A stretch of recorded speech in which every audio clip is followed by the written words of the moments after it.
My name is Christian Basil. Years ago, I had an idea. I got myself a TARDIS. Took it to new places, met a lot of new people, took some great pictures, and talked Doctor Who. From Krypton Radio and the creators of the Hanging With web show, this is the legend of the Traveling TARDIS. Join me on my latest adventures and become part of the legend.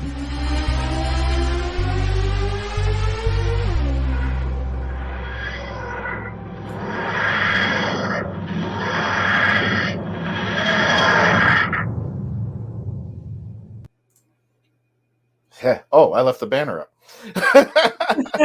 Nuts. There we go. Much better. Oh, here we are. Yeah. Hi there, folks. Welcome to the Legend of the Traveling TARDIS for our second Doctor Who Flux, which is War of the Sontarans, which you can see here in the screen around us. We will be doing a predictions. We're going to be doing a watch party, and right after, we're going to be doing our review. We're going to be here for the next 3 hours. Get your coffee out if you're up. For those of you in the UK, sorry it's late, but I hope you're still up and watching, and thank you for joining us here at the Legend of the Traveling TARDIS. My name is Christian Basil. Again, we are going to be reviewing, watching, and doing our predictions for Doctor Who Flux, which will be premiering, if you're watching this live, in 1 hour. Chapter 2, War of the Sontarans. This is going to be exciting. We're going to give our predictions, and since the lovely Mackenzie Floor, and I'll introduce her in just a moment, wasn't here last week, and we were having some, well, she was here, and she was having some technical issues, but she got to watch Doctor Who Flux, the first episode, which was the Halloween Apocalypse, and we're going to give her reviews on that. And 1 second here, I'm just checking out something real fast, because I think I got a message here. Came in at the last one. Oh, well, I just exit out of that. This is the kind of night, folks. This is the kind of night I've been having today there, because I've been trying to put up my Christmas tree. Now, for those of you who are going to go crazy about that, I'll explain to you why we've had to put up our Christmas tree here. I'm just reading an inbound message. Oh, it's okay. Got it, Nisha. Just making it because we had a bigger team, and one by one, everybody was not available. They just could not show up tonight. So I'm glad you're here. Mackenzie's here. How you doing? Let me go ahead and introduce the lovely Mackenzie Floor. How you doing, Mackenzie? Hey, doing a great day. I actually just came back from the movie theater for the very first time, going out to the theaters. Yes, my very first time since, and going out to a restaurant since the pandemic started, and last night in Soho. So been a great day. So okay. Last night in Soho had Matt Smith. I didn't even know it was out yet. Tell us a little bit about it. Spoiler free, though, for the folks that are out there. So you saw Last Night in Soho. It's also got Terrence Stamp. It does. Which, one of my favorite actors out there. Yeah, like one of my top 25. It's a very good movie. If you like the director, Edgar, I think it's Hoover even. I'm probably butchering the name. I do apologize. Edgar J. Hoover, the FBI guy? I'm a huge fan of M. Shyamalan, so if you like M. Shyamalan films, that's what this kind of feels like. It's a psychological thriller where you really get enticed into the storyline. It follows a young girl who wants to become a designer, and ends up, the story takes her to London where Soho is going on, and it kind of goes from there, where we get to meet both Matt's character and also the Honest character. It's very good, very, very good. Okay, now I gotta mention this because there have been previous movies where they've said they've had Matt Smith, and I'm talking about a certain star something genre that didn't have him at all, that just hinted that they had him, and a certain Terminator movie that didn't have him until like the last 5 minutes as a hologram, which you could barely see. So did they treat him right in this movie? Did they treat him right? Okay. Yes, so they kind of gave him a personality in this movie than just 5 minutes of fluff. Yeah, and then those who have been paying attention to the news recently, Matt did officially drop saying, yes, he was going to be in the last Star Wars movie, which is what I was telling everybody. I'm like, no, he's not. No, he's not. Yeah, no, he's doing a lot. He's it just got dropped because the script got changed is what happened. I think they just put him for like a small fraction of a second. He's in the new Dr. Morbius movie. in the Morbius Well, movie, the right? trailer, he's in there for like a second, but he is a main character in that series, I should call it. Yeah, for those of you who haven't seen the trailer for Morbius, it stars the guy who plays the Joker, whose name Jared Leto. Jared Leto, and I was blown away. I mean, I thought he wasn't my favorite of the Jokers in the DC universe out there. For what I saw, I was just like, okay, he looks like somebody who works at Spencer's, and he just didn't work it out for me. But when I saw Mobius, I was like, this is going to be a cool movie. And then for just a split second, like a Terminator split second, he showed up in the trailer and then disappeared. I was like, is that really him? And I had to look it up, and they said, yeah, it's him. It's him out there. So I'm going to be excited to watch that Mobius movie. And Matt is just busy. Mm-hmm. And I haven't read the article yet, but there's supposed to be an article out there where somebody interviewed Matt Smith, and he led on that he would come to Doctor Who, but there had to be some certain conditions that to apply. Now, that's the rumor that I heard, but I haven't read the article yet. So if anybody has read the article, please just let us know out there. I'm going to say hello to Sophie Flay. How are you doing there? Well, it just happens you're talking to a Matt Smith fan who just happened to maybe have stumbled upon that article that you're just talking about maybe coming back to Doctor Who. Yeah. Okay. Tell us, what do you know about this? Because there's so much Doctor Who news that's kind of coming in and out. Yeah. I don't know what to believe anymore at this moment. I just don't. It's just like, okay, what is garbage? Because certain social medias, you're like, yeah, whatever. It's like the National Enquirer. I'm like, yeah, I'll see it when I believe it. But there's certain ones that just hit it off and like, yeah, he's in this movie. I'm like, really?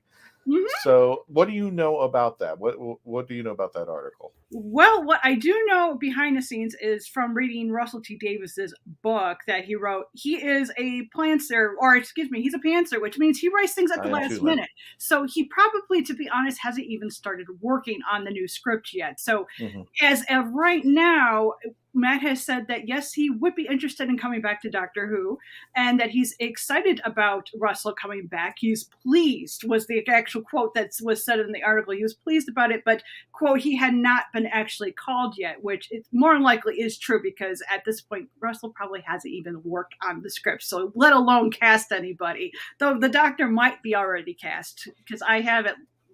My own personal self, I've got it down to 3 people. I get the feeling of knowing Russell T Davies, he's already got somebody in his hip pocket. Mm-hmm. There's somebody in there, and I think it's going to be somebody that he's worked with before. Yes, but I don't know. I really don't know. And Russell surprised.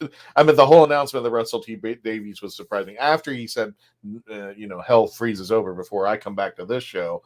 And now he's back. I'm just like, okay. it was kind of the same shock when I heard Christopher Eccleston was leaving Doctor Who when the episode premiered. I was just like, well, wait a minute. Okay, this National Enquirer material now. So now it's like, no, it's on. And Russell T is coming back over here.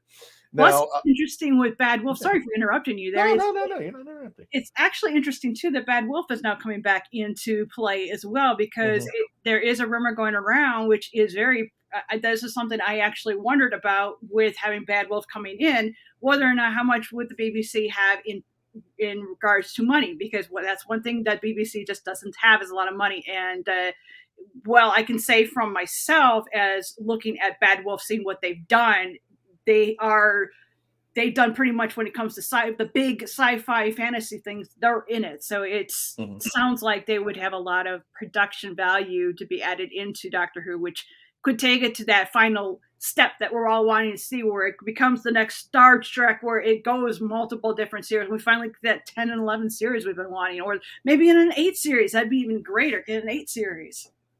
Now, Sean Patrick, thank you for joining us, Sean. Welcome. And I just want to let everybody know who's on our Facebook page. If you get a chance, you've got all night too, because we're going to be here for the next 3 hours. Subscribe down to our YouTube channel, youtube.com/The Legend of the Traveling TARDIS.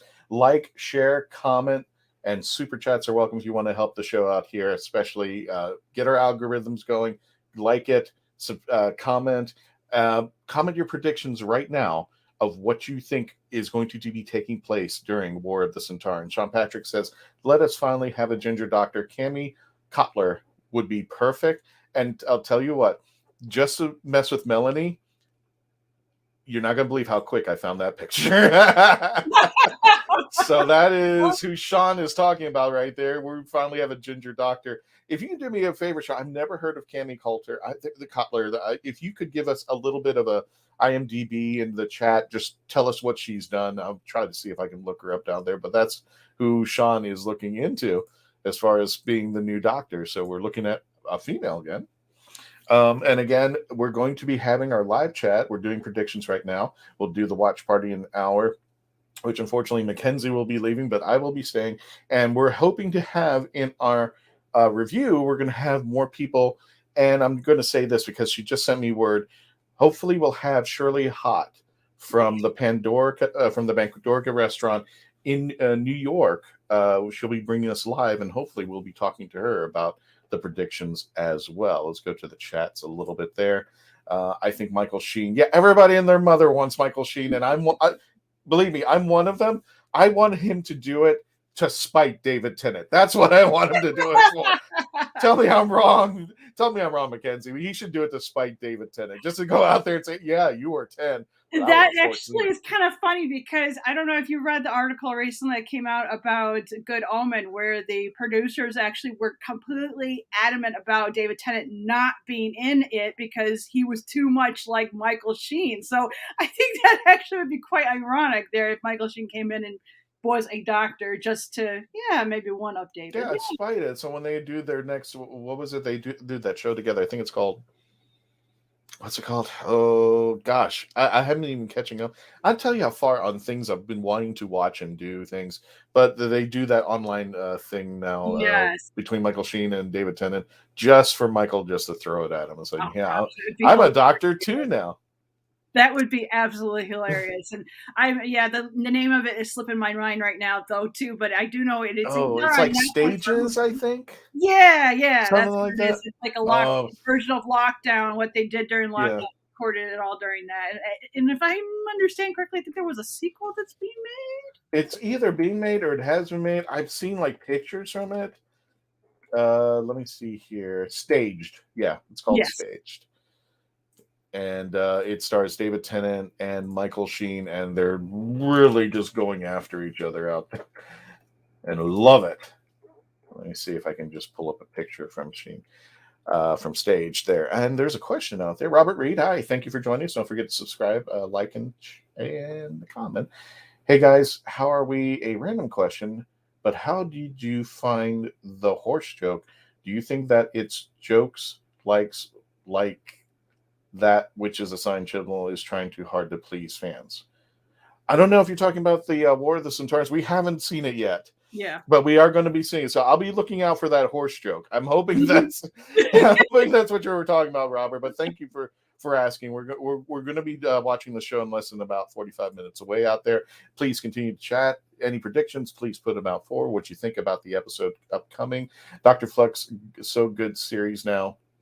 That's fun. I'm hearing a lot of good things about the new series. In fact, I've read on Twitter where there is the speculation that they're wondering, is this series that's happening now going to be the best series for either for Jodie or for Doctor Who, for new Doctor Who? I'm not, interesting. I know I'm sounding like a Debbie Downer, but can't get any worse. And that's a friend of mine. I won't say his name, but he was asking me, you rated that episode so high. And I'm going to ask you about this in a second because I've been wanting to get to your response there. We're not going to have any spoilers. I promise you, Ramona. We're not going to have any spoilers. We're going to keep it spoiler free. But at the end, when we do our review, we're going to spoil the heck out of it. So just want to give you a warning. And I will be back for that. I'm just not going to be here for the live show because I have to switch rooms. And trust me, guys, you don't want to see where I'm going to be going. It's okay out there. No, Robert, it's cool. It's cool, Robert. We haven't seen the show yet. We're about to. At least for right now, you're probably just going to see my reaction for the whole thing, which is kind of a scary thing. It's like, I don't know why anybody would just want to watch my reaction. Oh, sorry, I wasn't aware that you haven't seen it. It's fine. I'm gonna be honest. And yes, Mackenzie, we will get to your review. I'm going to be honest. I've gotten to the point in my life right now. I don't care about spoilers anymore. And I think it started like 4 or 5 years ago, because the way that movies have been going on for like 2, 3, 4 hours, or you've got like a series of like 8 episodes and they're an hour long. I'm getting to the point where, is it any good? Mm-hmm. Is it anything that I want? I actually watch, I actually read about movies before, and I don't even mind getting spoiled. Read the plot. And if it sounds good, then I'll watch it on the screen. Then I'll actually put some coin down, because my money and my time is too precious to just go in blindsided and then just wonder why I spent money and time on something I'm going to hate. If I like someone, if it doesn't catch me in the trailer, then hopefully, later. What do you think about that? Do you spoil yourself there, Mackenzie, or do you just kind of want to keep it out of the way? It depends what it is. I would say for like easy, Ramona. When it comes to like Doctor Who, a lot of it, because I am on Twitter and write the Binge Watcher Guide, I tend to find a lot of spoilers way ahead of time. Like, for example, the Master, I knew he was going to be back 6 months before it actually even happened. So it's kind of hard for me for certain things. But like I'll use Last Night in Soho, since we were talking about that earlier. I actually didn't know anything about the film at all, other than Matt and Anna were in it. And I knew that it was some type of psychological thriller, simply because I had to step away from my computer, and suddenly my cat walked over the keyboard, which is typically what happens when I'm watching YouTube, when I'm watching a streamer, and they changed it, and a commercial just happened to come up that was of Anya singing a song that is featured in Last Night in Soho, and I could see that there was some type of psychological thing that's happening with her character. So I was like, oh, this looks really intriguing. But other than that, a lot of things I kind of like to try to stay spoiler free, simply so that I have a different, like maybe a different, unique perspective of it, instead of going into it and be like, oh, well, you can totally know that, like, example with Spyfall, when on the computer it goes die. I'm like, well, if I hadn't known that was the Master, that would have been a dead giveaway. So for me, I kind of want to be surprised by it and get that, especially now that I'm into doing the screenwriting perspective. I think that for me, it helps to have that perspective. So when I'm going into some, like, oh, okay, they're building this. This is where this is building up. And okay, we're going to storyline B, which if you don't understand anything about the screenwriting process, you do think I'm talking gibberish right now.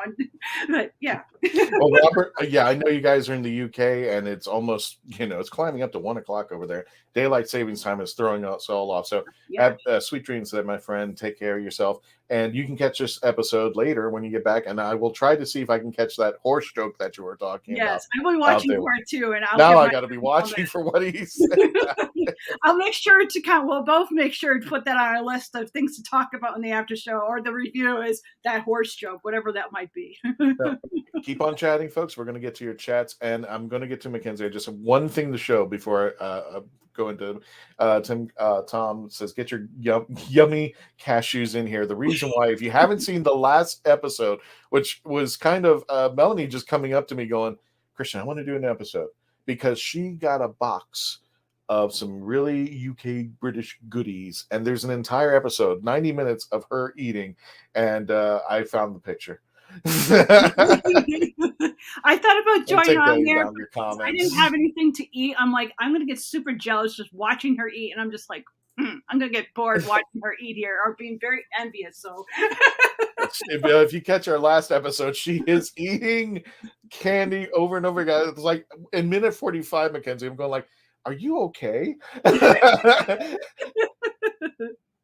I mean, you look like a kid who just opened up the Halloween bag and went 3/4 down into the bag.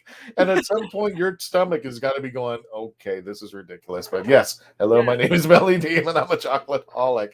So that was our previous episode that took place Tuesday, which we weren't expecting to do. But I want to thank Melanie for doing it, because everybody got a chance to come and talk about the the candy that I couldn't even keep up. I was like, she found another piece of candy. I'm like, how big is this box? This box is bigger on the inside. She just kept eating away at it. Sounds like it.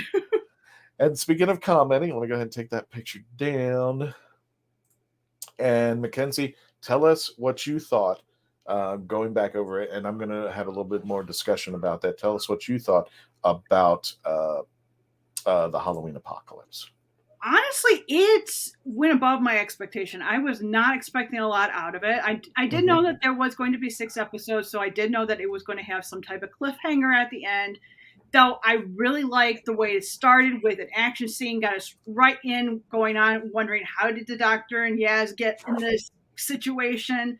And then, of course, getting to meet the dog. I really wanted to, bop him on the nose. I really wanted to do that. Even went on to Twitter afterward, and I was talking with the actor who actually plays him and complimenting him and how much I enjoyed his interpretation of the character and how much I'm still looking forward to this. So it was pretty neat on that end to do that. And I really liked also John Bishop. I was surprised. I was expecting it to go down the same road where the other companion would be all about the other companion, like what happened with Graham, and stole a show and would totally one-up Yaz, which I found finally I was actually satisfied.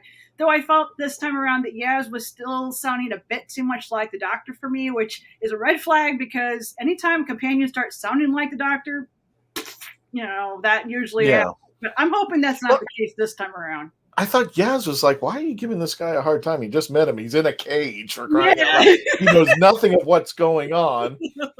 And the way that Dan was presented, I was like, are they going to make him a goofball? I kind of like Dan. He kind of, for me, actually, a little bit, he did kind of steal the thunder because he was kind of Grahamish in his own way. He was a nice guy, really cared about him, was in a situation.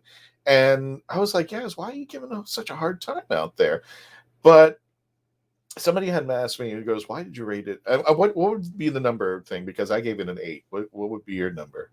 I would also have given it an 8, and then not necessarily because of the episode, but because of the freaking commercials for BBC America. Get with it. Come on. It threw me out every single time it was a commercial break. So when I had to then have to get myself back in, I had to watch the episode 3 times, and I ended up getting it off of AMC Plus because I know that I can watch it later all the way through without any commercials because it seemed like it was edited wrong.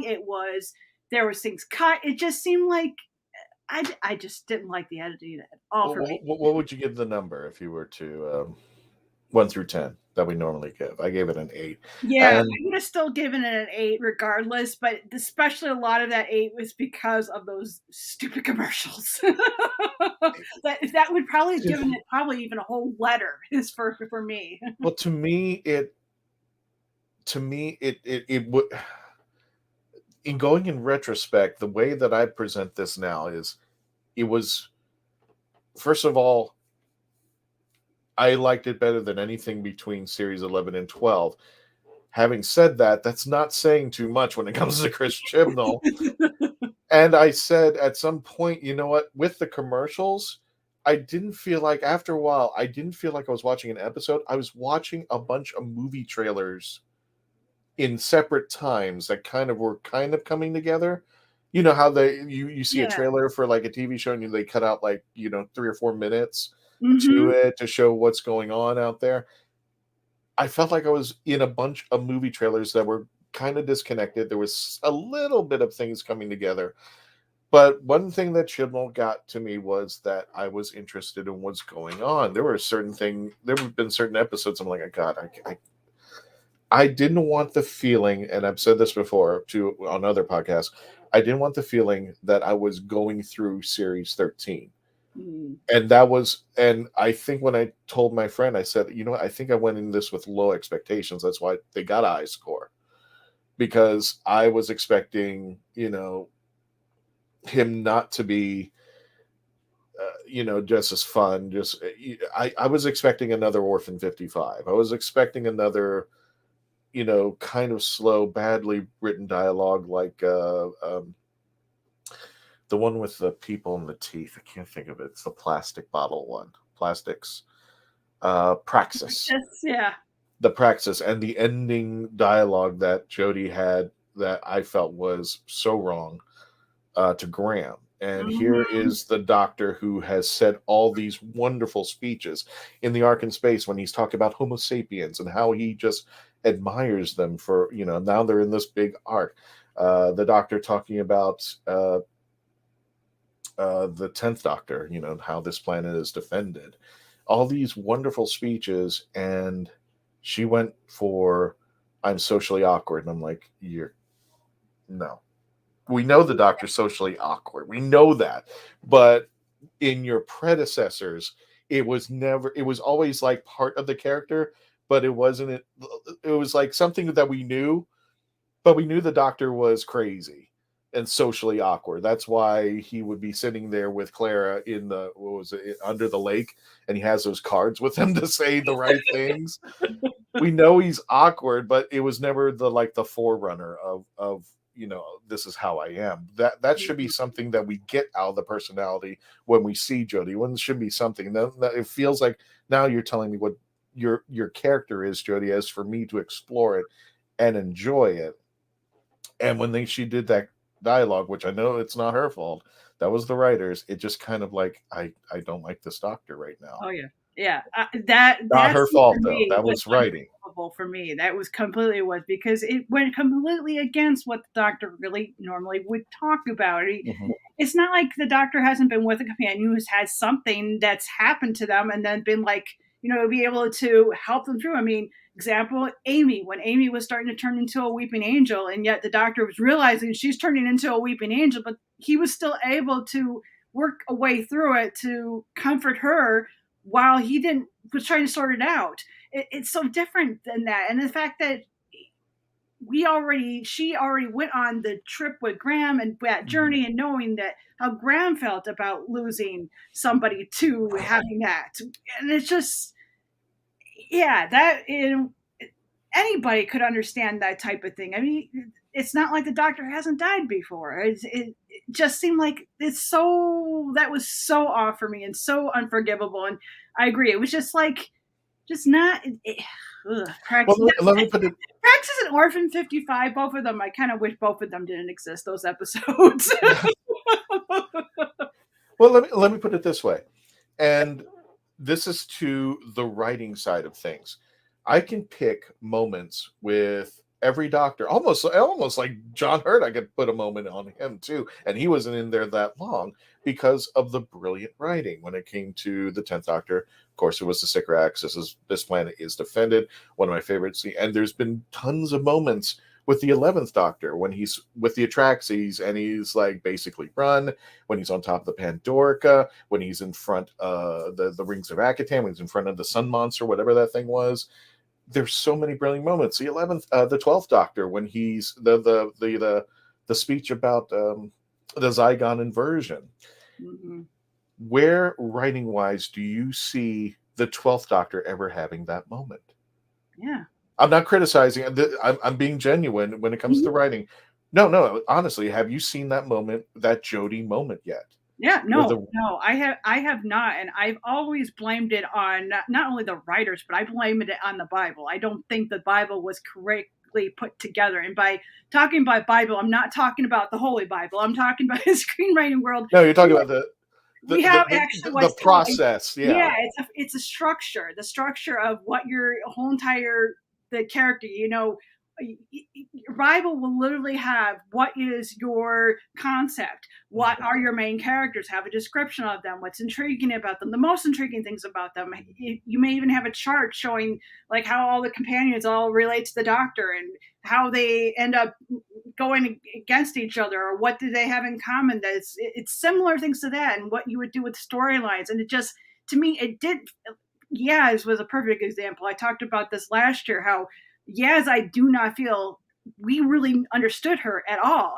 We're going into the third season, and other than to know that she was interested in being a policewoman and that she's had some mental illness in the past, other than that, I still don't know who Yaz really is. And that to me, I have kind of I can't think of any time in Doctor Who where there's been a companion and been like, who the heck is this? I mean, other than classic, we have that is because they've only been in there for like 1 episode or 2 episodes. I'm talking about like Vicky, for example.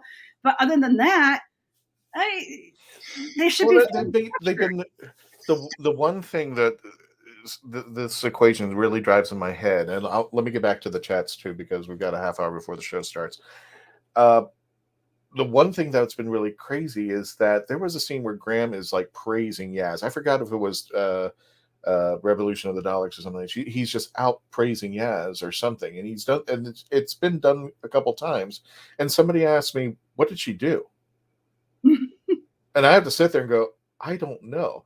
And the first time ever I've seen Yaz actually function as a character was in the last episode, when we finally get the relationship, we finally get the discussion where I've argued that we started with too many companions, especially with people trying to adjust to Jodie being the first female Doctor, which I'm done with that novelty. I'm sorry. She's an actress. She's taking on a role. I don't care what she wears, what she has attached. She's an alien and she's got shoes to fill.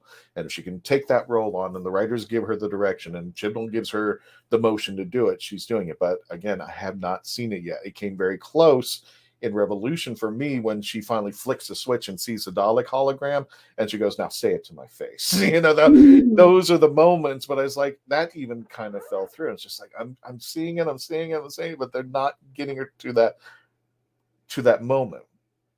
And and as the line of the Fifth Doctor says, for some people, small moments is what life's all about. And I think for small moments, the Doctor's universe is all about. I'm going to jump to the chats because they're growing in here. My issue is recognizing a movie or story by another name. Lynn comes up and says, do you think they'll bring Maisie Williams back? That's a good question. That's a good question. Yeah, that I have a feeling if they do, they'll probably bring her back in Big Finish. I don't see that happening unless somehow this Claire, which is one of the theories going around, that Claire is another incarnation of Clara. Unless that happens, then yeah, I could see her coming back. Otherwise, I think it's going to be a Big Finish type of thing. Yeah, I don't know. It depends on the money too. So yeah, Tom goes, I'm on YouTube to get those algorithms going. Thank you, Tom. As you can see, scrolling on the bottom, Legend of the Traveling TARDIS, youtube.com, the Legend of the Traveling TARDIS. Like, share, comment, and if you want to contribute and help, go ahead and send in the super chats. Let us know. And I thank you very much for everybody who's been supporting us since the day that we began this about 3 years ago. Wow. In that show that you intended to watch, like the Poseidon Adventure as a 10th Doctor story. I gotcha. Gotcha there. And Sophie says, yay. Chris Chatfield, what was the best episode where a walk helps save the day? This was the best episode. This was the best episode. Yeah, he's talking about the dog. Oh, okay. Chewbacca 2.0 or whatever. I'm sorry, that's what it is. With a very, very British accent, if I may say so myself. I get, and there were so many weird intricacies that I think about it now. It's just like the dog was trying to save the human, but tried to shoot the human and tried to kill Yaz. So there's a dog out there that needs to save Yaz. I'm just like, I can't put this together. It's just like, okay, all these dogs have their own personal ship to get together. I know there's a technical term for the aliens, and I can't think of it to save my life. But so sorry, I'm going to be using dogs for right now. That they were trying to, and it's like, this is the concept. I'm like, it's a cool concept, but Chibnall has a problem. He wants to go on full spectacle. But there's always why. It's almost like he wants to power a house full of Christmas lights, and he's using it just like Clark Griswold. He's doing it all on one fuse box. I'm just like, could you? I don't know where you're going with that, and probably that analogy sucked. Anyway, Ramona, I remember. But that made me immensely think of one of the things as a screenwriter, when we're trying to pitch a producer, what they want, especially if you're doing a TV series, they want to know, where's your series going? I had one person tell me, oh, your pilot can be a 15-minute episode. I can't see anything above that. I'm like, huh?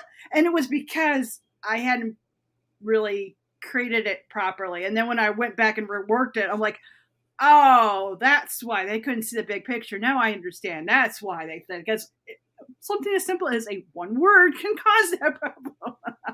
So it made me think of that. I'm like, oh, it's trying to do a real bad pitch to some producer here. For those of you just joining us, welcome to the Legend of the Traveling TARDIS. In just about 24 minutes, the show will premiere on BBC America. Everybody will be looking at my face for the next hour, watching my reaction.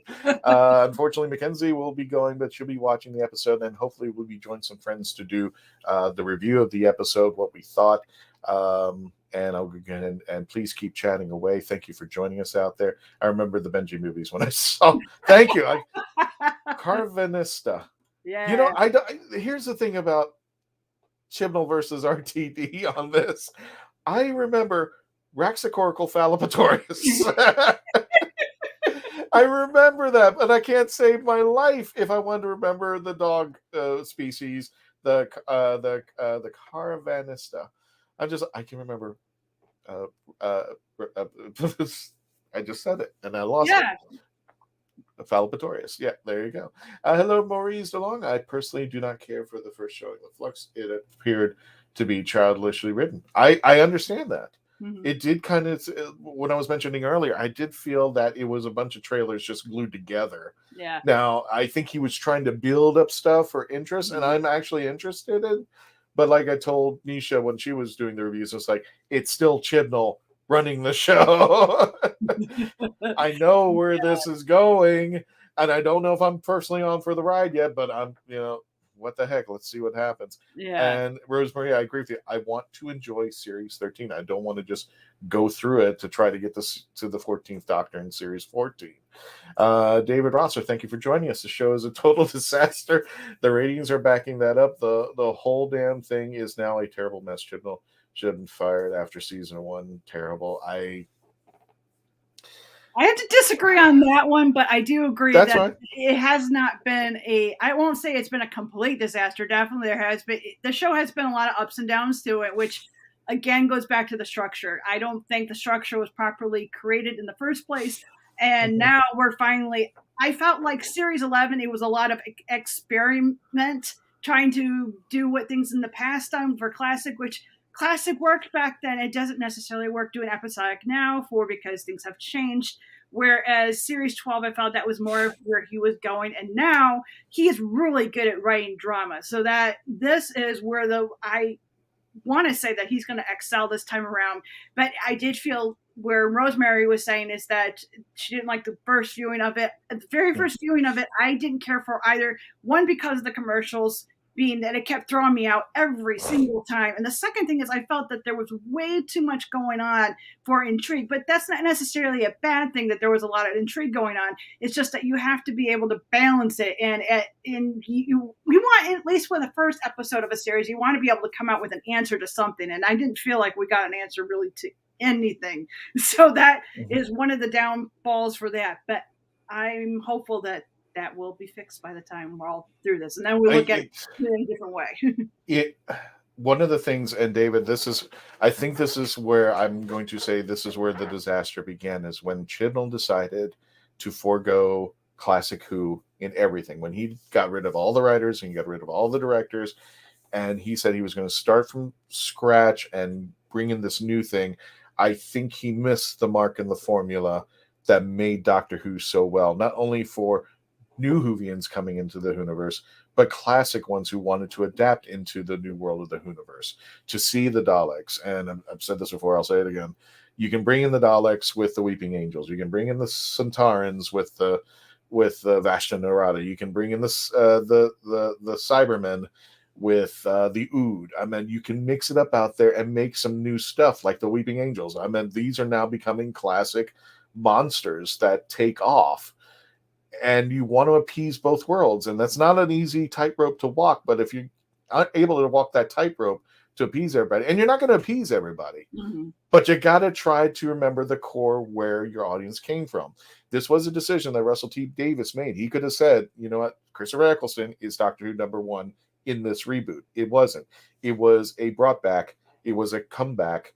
It was a new design. It was a time war, and this seemed to be the natural progression that Russell T Davies understand. Also, being a big fan of the show, so that's my opinion on that. Mm-hmm. But I think it does result, and yeah, it is kind of weird though, because I do hear on both sides, David, the ratings have gone down when everybody's gone like, well, she's only doing 4 million. That's not bad. But if you look in the retrospect, when I see the other side, they're going like, well, she was one of the highest rated shows on the BBC. However, the BBC is not doing that well because they've lost subscribers, and they're seeing things. It's just they're having a hard time. I hate to say this, in my own show, they did go woke. I'm sorry, Arachnids in the UK bringing in Robertson and then talking about Donald Trump. I'm like, you brought the world that I did not want in my show. As I've said to things before, you have brought in Donald Trump marshmallows into my Doctor Who cocoa. Get it out. Get it out. It does not belong there. Get it out. I came here to go away from reality, and you brought it smack dab into me. And that's why I can't appreciate that. If you want to talk about it, you can do it. We've always had similar things, but we haven't had it so in my face that I'm just like, and from a marketing perspective, even let's just say that, you know what, they're right. Orange Man bad, everything. There's a lot of people who supported him in a marketing aspect. You want those people to come over to your side and maybe even convince them to come to your side. And that wasn't the way to do it. They just, let me catch up with the chats. I'm sorry, I'm falling so far behind. No, I agree with you when you're bringing in President Trump into that, because for me, that it's enough where we understand the whole. He was trying to make a joke out of it, but it's like us over here in the U.S., we really don't appreciate those type of jokes, especially when it was just literally in our face, and we're just like, oh, please, what else can this orange doofus do to embarrass us? Yeah, but I'm just and this is where I really get against the social media, and this is why I say we're anti-Twitter, and I don't want anything. I'm like, when I bring in people my hair is just going weird.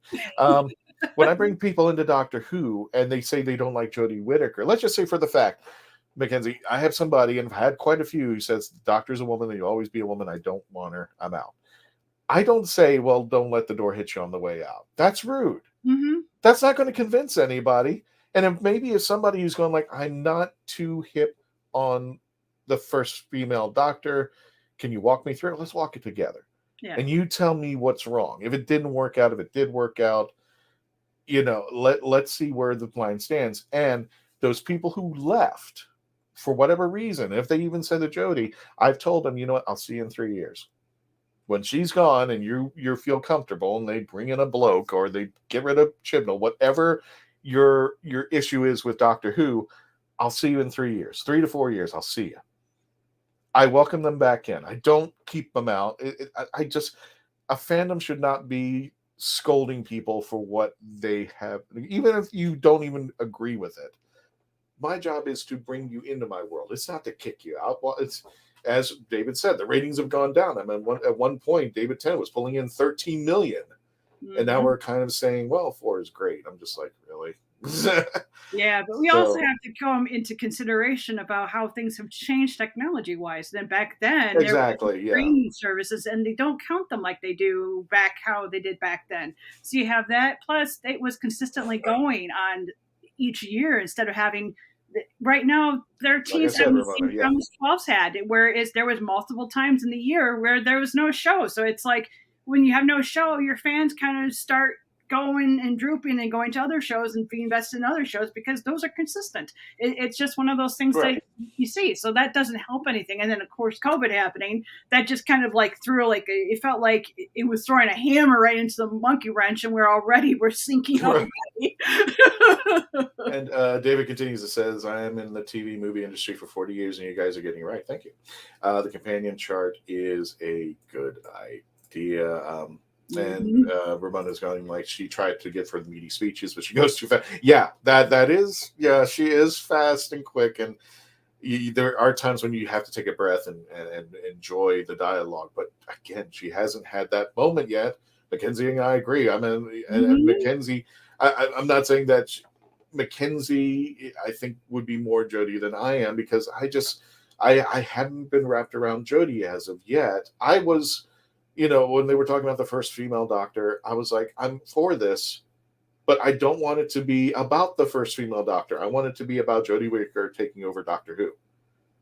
And we have Chris Chibnall, who's written, a great thing called Broadchurch, taking over. And like, this is why I'm excited about this. And you let me down. Once you get the men out of the way, then the women can prove that I am definitely more pro Jodie, and it would because I've actually studied her work. It's similar to what I do with other doctors. Before I make a judgment on them, because an actor can only do so much with a script. If the writing just stinks, it doesn't matter who it is. If it's Matt Smith, exactly. If it's Christopher Eccleston, it's going to stink. And it will flop. So you have to, I looked at more of what could Jodie do. One of the things that I really know that she can do, and for those who have never seen this before, I definitely recommend you can actually Google it on YouTube. There is a Shakespeare play that was done with Eccleston and Jodie plays a character. Oh yeah. He just nails it at Eccleston. And I was just stunned watching, like, whoa, I would not expect this coming from Jodie. I just didn't expect her. The thing is, she can do it. I've seen her in other stuff. She can do it if somebody will direct her and give her the writing to do it. She can do it. I really want that moment where Jodie just loses it as the Doctor. I want her Doctor to go through that, where similar to in Hellbent, where Capaldi, I really felt that he might himself go turn into the monster and literally destroy Gallifrey just because it was already destroyed. I mean, I really thought the Doctor could possibly do that, and an aspect of being so angry and then realize, oh my gosh, what did I just do? That type of thing. The theory that I have on when I've said this a long time ago when we were reviewing the Valyard, when we were doing the audio podcast, I said, to me, the Valyard is one step away from taking over the Doctor at any given moment. The Doctor messes up, and it came very close, like the War Doctor came very close when the sixth, the final incarnation of the Sixth Doctor. Yeah, it's a constant battle for the Doctor, because all the Doctor has to do is lose his or her way at this point, and they become the Valyard. The Valyard will always be in there, hitting with the Doctor. It's a constant battle in the Doctor's brain. To me, that's just to me there. David continues, I agree, starting from scratch was not practical, but the producers, and he say being the production back to central London, the great talent is to distance. US ratings only 300,000. Disaster. I even go far as this, David. I go as far as people, when the people were starting to push the ratings game, I pushed the merchandise game, and I said, where do you find Jodie stuff? And I couldn't. And this year, when I went back to the conventions, when I went to MegaCon, when I went to Spooky Empire, when I went to all these places, Funko Pops were nil as far as anything Doctor Who, and that kind of scared me. There was nothing Doctor Who out there, and it kind of just threw me off out there. And that's what I look at, because that ratings is where people will watch it, but it's the money that keeps the show going, and it's the tangibility. That means I'm putting down my coin, my hourly belong or whatever I'm making is worth getting this figure or this sonic screwdriver or this merchandise. That is a commitment that is, blood, sweat, and tears, because you made that money, and I am committed to getting the merchandise to support it and have fun with the toy or whatever they make for that. And I don't see her much out there. I do see her spit out every now and then, but nothing that's streamlined. And when I first went to, I went to my local, I'm not going to say their name because I don't know if they want to be part of it. When I went to my local comic book store, it's like a science fiction store. They used to have a shelf just Doctor Who. This was also even going to the Capaldi era. And I went back there to check it out just months ago. One item on sale. It was discounted, and it had nothing to do with anything current. Nothing to do with anything of the TV show. It was Time Lord Victorious merchandise. One item, it was David Tennant. There's something wrong with that when you can't sell it to people out there. Yeah, and that brings up a very interesting perspective, because I too have had a similar situation with you, where this was back when Jodie, I think it was between season 11 and 12. I had gone. Well, actually, my publisher had arranged ahead of time to go to a comic book store, which I also am going to name nameless because they didn't have a single Titan comic in the store. And I went in there, and within 5 minutes, I'm like, "There's not any Titans comics on the shelf. I'm going to do just wonderful." And you can smell my sarcasm. And the thing with the publisher, when the publisher goes, "Oh, how are things going?" I go, "Next time, please look at what's on the shelf before you invite me. This person who's running the store doesn't even know what Harry Potter is." So my target audience is Doctor Who. That's a problem. Now, when I went to Motor City, and this was the interesting thing, I went as both Jodie Whittaker and also as Matt Smith's doctor. Mm-hmm. I actually, this time around, was surprised. I had a lot of not only recognition from fans, but I actually had the media 3 times come up to me, and one had invited me on their show. Another person invited me to do an interview right there with them, and then another person wanted me to do something else with them. One person, I said, "Well, what attracted you to my table?" And he goes, "It's your enthusiasm, your bounciness, your aliveness." And I was. It's by Jodie's. And when I go as the Jodie doctor, I'm very animated, and that's one of the things that's very similar for my target audience for Right of Wands. Also happens to be Doctor Who audience fans. So for me, I dress as the doctor to get people to come over to my table, and then I can talk to them about Right of Wands. So it's like you got that. And I found that was really intriguing. Just because I'm dressed as Jodie, I had a lot more recognition than I did as Matt's doctor, which usually it's been the opposite, but this time around it was. So I found I'm like, oh, why did things change? We've got 8 minutes before the show premieres, and this time I'm going to have the TV facing the top, because everybody was looking at me and just like, I had everybody come up to me and say, "Christian, we can see the side of your face and you look bored." I'm like, oh. So and that's another reason I'm why watching the TV here. Yeah, that's another reason why you won't see me, because literally if I actually aimed my computer at where I'm going to be at, you will be literally seeing boxes stacked. And it's because right now I'm in the process of actually making a new stream room. So, and I'm literally one room, the floor is tore out completely. I had to repaint everything. I have to still paint the floor, put in the new flooring, and so right now where I'm going to be streaming it from is literally full of boxes and looks like a disaster zone. So. David mentions never get political. You lose half your audience. I would say this, David, and this, to me, the best sci-fi will have a moral wrapped in a wonderful story that you didn't even realize that you were learning something because you are talking about this story. Star Trek: The Next Generation is the best at this, at its finest. You didn't even know that they were they're playing Twister on BBC America. Yes. Okay, who's the British person in there? Seriously, I was like, who's the British Twister? If somebody can put that in the notes, let me know. Let me. When it comes to politics, it's not the forerun. It's not here's Donald Trump and why he's evil. Show me in a great story why he's evil, or why his ideology is evil, or why you think, plastic, because it became, I understand a lot of people when they were saying it was woke, it was more moral than story. It was like, we have to put the moral up here, but the story is right. No, it has to be backwards. Story has to be it, and the moral can be in here, because if you have a great story, you will be talking about this episode quite after that, and it will make you think. And then weeks later, you will think, oh my God, this episode, this was brilliant. And Star Trek: The Next Generation was brilliant at doing that. And Classic Who was doing that as well out there. So with respect to Who fans would be strung out during the absence, the way that Star Trek fans poured into theaters for the movie, the fact that they are walking away after a hiatus is not good. Yeah, that was another thing I held against Chibnall was that year that they took off right after she premiered.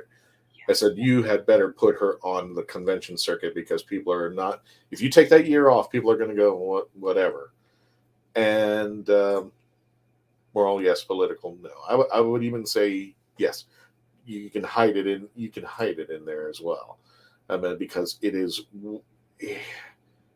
good sci-fi makes you think about it way after, and not for the bad reasons. I'm like, oh no, that just made me sick. Pushing that thing out there, pushing the agenda, pushing that woke statement. It's more or less it pushed a good story, and maybe there is something in there that you can look at and like, oh, I never thought about that. Mm-hmm. And the great sci-fis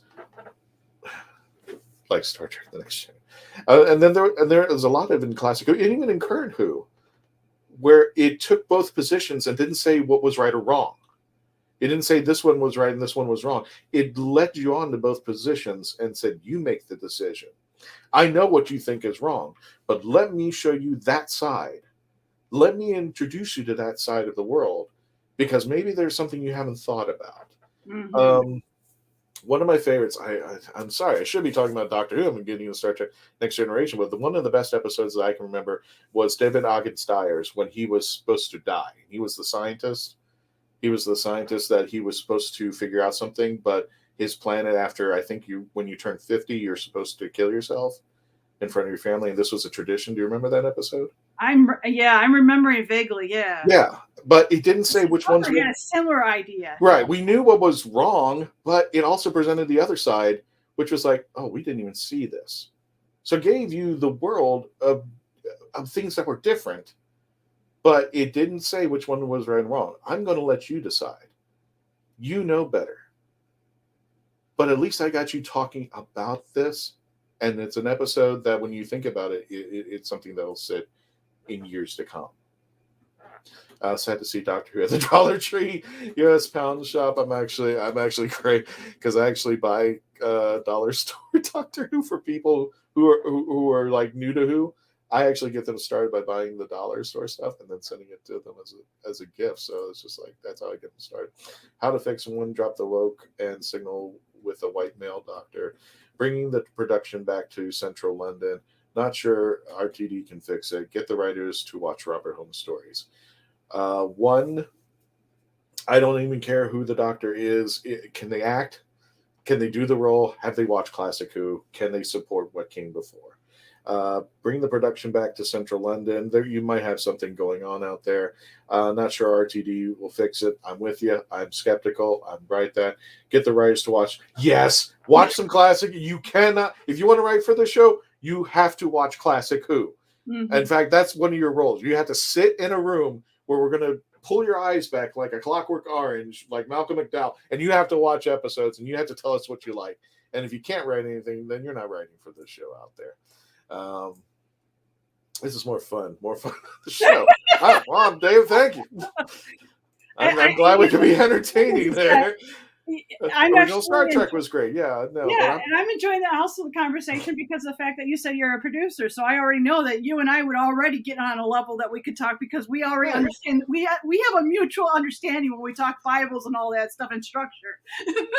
And David, we only got a few minutes before. We got 1 minute before the show starts. Yes. But I'm gonna, and you can watch me in all my glory watching this episode. A Clockwork Orange. Yeah, sorry, Dave.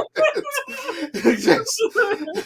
I put that image in your mind? I'm sorry, but yeah, it is.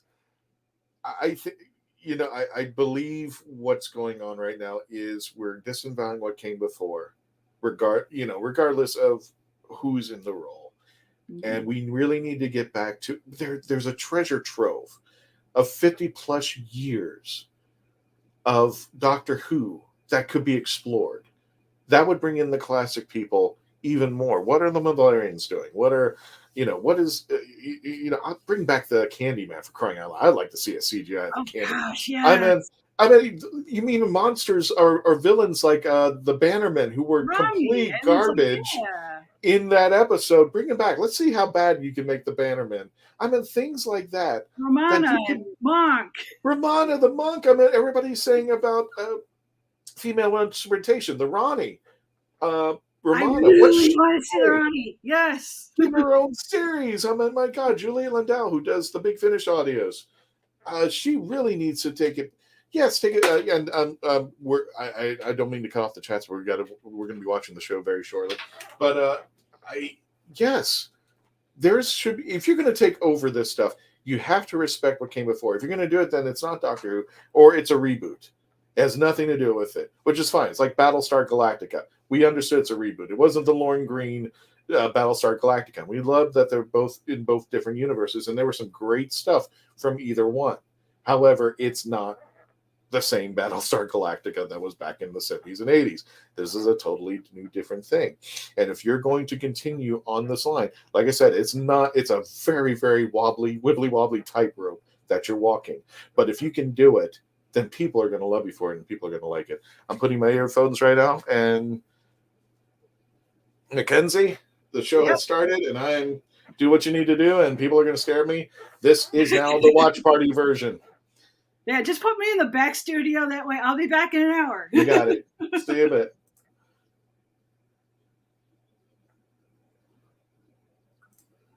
Oh, Shirley. Hey. We're doing the watch party right now. We're watching this live. So hi there, Shirley. Hi. How are you doing? Not bad. Did you want to go into the back studio, or do you want to sit here and watch this episode? I can watch the episode. I Okay, mean, it's cool. on, so everybody, this is Shirley, hot from the Pandorica restaurant located in New York. You're going to check her out if you're in the area. And we're watching now Doctor Who, The War of the Sontarans right now as we speak. So you get to watch our faces as we react to this episode. If you are watching, we can't, unfortunately, David, I can see your comment. We can't turn the camera, otherwise we will get flagged by YouTube, and I apologize there. But you get to see our reactions. If you're watching it on BBC America right now, you can see what we're doing. Please join up in the chats. Just make sure whatever you chat is not a spoiler. That's all we ask.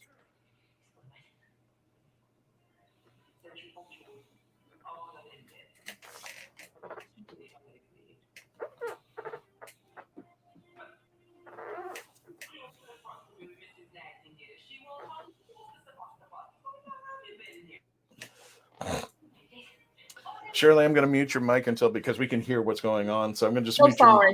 your No, you're fine. I'm just going to mute your mic. If you say anything, just give me a wave or something.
Robert, if you're still on, I see the horse. That's all I'm going to say. I'm going to try to keep this spoiler free. I see the horse. That's all I'm going to say. Apparently, there's a horse joke that Robert Reed wants me to keep an eye out for, and I haven't seen. I don't know if I've seen it. It just started, and we're getting the intro credits right now as we speak.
Okay.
Okay.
Hmm.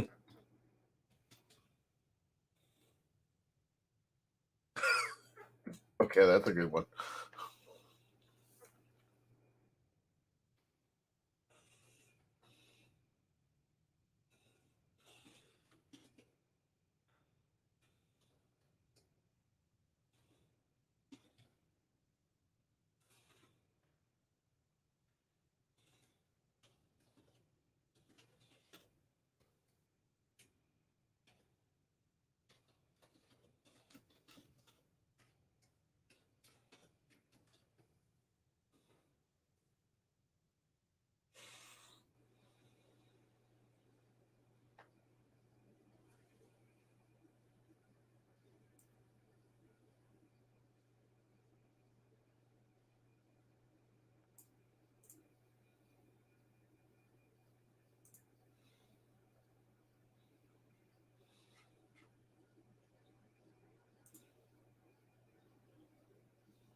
All right, we're on a commercial break, so we're watching. What do you think so far as that first part? I do like the parents line. That was cute. That was funny. If you're just joining us, folks, welcome to the Legend of the Traveling TARDIS. We are watching live on the BBC America the premiere of the second episode, the second chapter, I should say, of Doctor Who Flux, War of the Sontarans. I'm here with the lovely Shirley Hott, who runs the Pandorica restaurant in New York. While we're on commercial, Shirley, if you want to tell people about the Pandorica while they're on a commercial break, tell a little bit about people who may not be familiar with your restaurant. Because I can see some good stuff back there. Yes, we have artwork for sale. We've got our, where am I? We've got our Pandorica. It's not for sale. That's part of our whole decor. We've got a giant weeping angel in the window.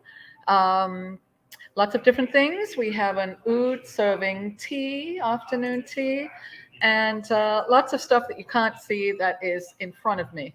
And to the side of me, et cetera, et cetera.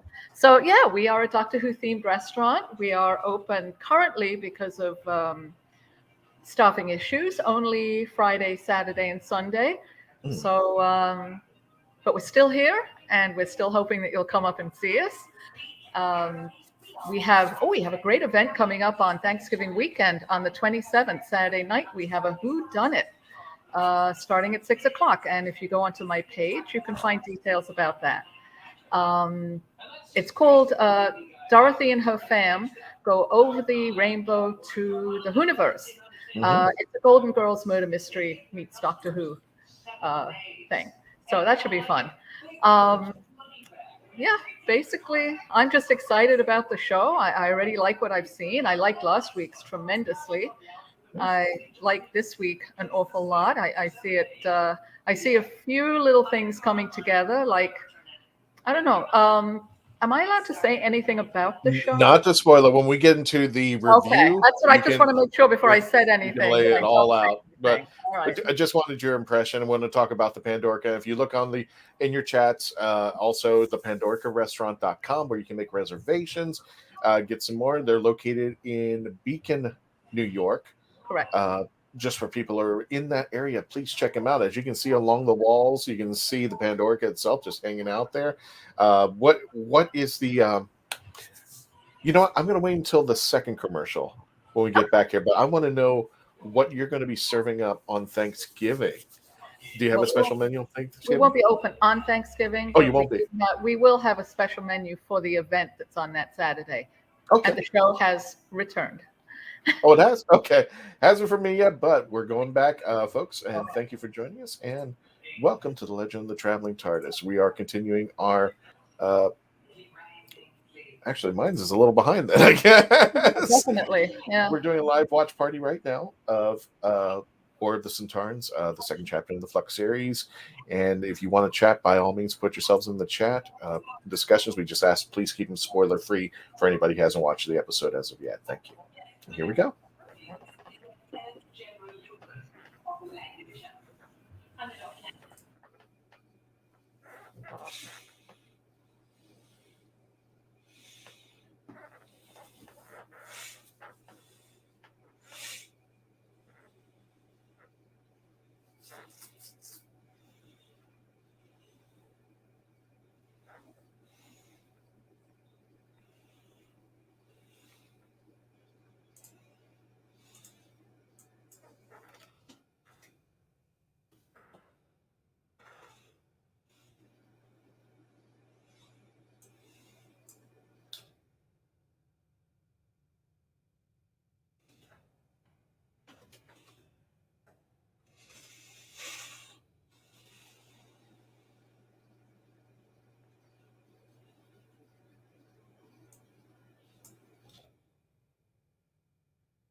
Hmm.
That's a good point, David. Yeah, it could come across as it could come off as snide. Yeah, and I can see your point. And this is something in the writing that we've been discussing. But if they can back her down a little bit, I did appreciate that they are looking a little bit back, especially in that dialogue. So here's the funny part, David, and I said this about the last episode. I get the feeling that Chris Chibnall didn't write this. There seems to be some improvement, or at least he learned a lot from series 12 and 11 and 12. But yeah, I could still see some of the neuroses that still have to be nailed out.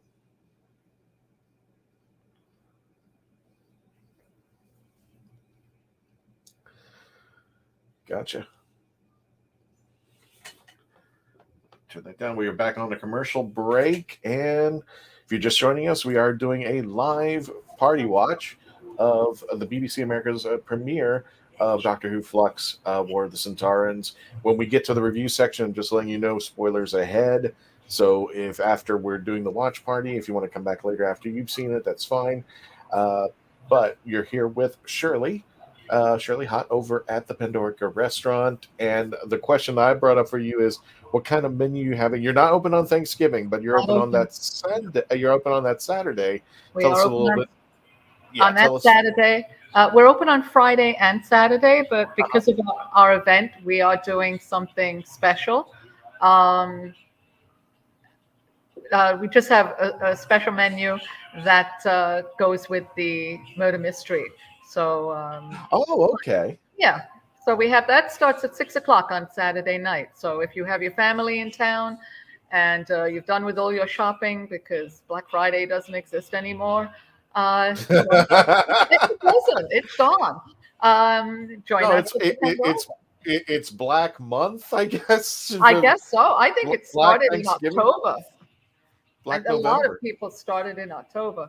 So yeah, they get their Christmas shopping done early. So stop by, enjoy a great meal, have tons of fun. The show, this is our second showing of this particular whodunit, because it was so popular. The first one, it was hysterical. And obviously it's all live, so it's not identical. They're always going to be a little bit different. They're scripted, but not scripted. And when I get up to New York, I'm making this happen. This will be one of my stops up there. Definitely. Yeah, looking forward to seeing you up here, but it's a little chilly right now. That's okay. Well, I'm in Florida, so 50 degrees is chilly for us. Yeah, well, that's what I'm saying. We're at like 50 degrees, 45 yesterday. Really? Yeah, it's going to be a hard winter, I think. I'm gonna check that out, Dave, when we get a chance. Really enjoying the BBC show, The Sontaran Adventures. Yeah, I'm gonna. I've seen that. I just haven't had a chance to sit down and watch. And thank you all for joining us or staying. I hope you're enjoying the show. I hope you're enjoying our show as well. We're going to be reviewing the War of the Sontarans, which is the second chapter in the Doctor Who Flux series. What do you think so far, without spoiling it, Shirley? What do you think right now? I like it. I like it. I like the humor. I like the old style Sontarans. You know, they're not as comical as the ones that we're used to in New Who. Mm-hmm. They're back to their roots, which are pretty terrifying, even if they are a little dumb. I'm just going to pull up David's, which doesn't, I don't think this is a spoiler. It's Jodie's performance style is snide. One of the big show problems, acting superior instead of letting the story and the dialogue prove it. David, here's the weird thing. I'm not defending Jodie because I can see where you're coming from on that, but the Doctor's always kind of been on the snide side of things because they are the superior one. In fact, David Tennant took it to a whole new level. I forgot who he was talking to. It was Waters of Mars. He really. Yeah, he really took it to another level. But I'm thinking. Back on. He says something to the fact that I'm this. I'd say you're the smartest person in the room, but I'm here. Things like that. But I think that's got a lot to do with the writing, and if it doesn't come out too well, then it does make the Doctor look arrogant, or in your case, snide. Yeah. In this episode, I'm talking about. It feels that way in other episodes as well. There. And yes, Sontarans look like potatoes. All right, we're going back to the show. We're going to mute out. If you want to chat, please all do. We're asking is please do not put any spoilers. Thank you. We're back.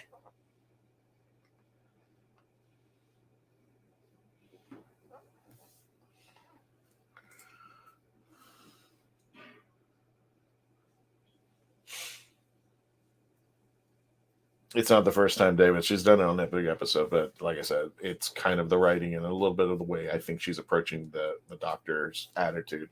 But I see where you're coming from on this.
I like them a lot, Shirley. I really like them.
Mhm.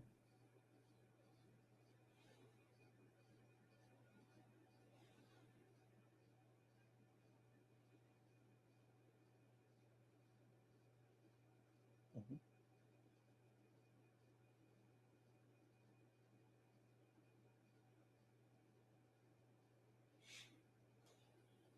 David, I think I meant the there's something going on with the BBC that I think they're releasing a new series of Tom Baker episodes, and I think the Sontaran experiment in it. So I think I got that mixed up in there.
Why does it feel like Chibnall's trying to unsuccessfully the channel of Tarantino's Pulp Fiction for Doctor Who? Good point.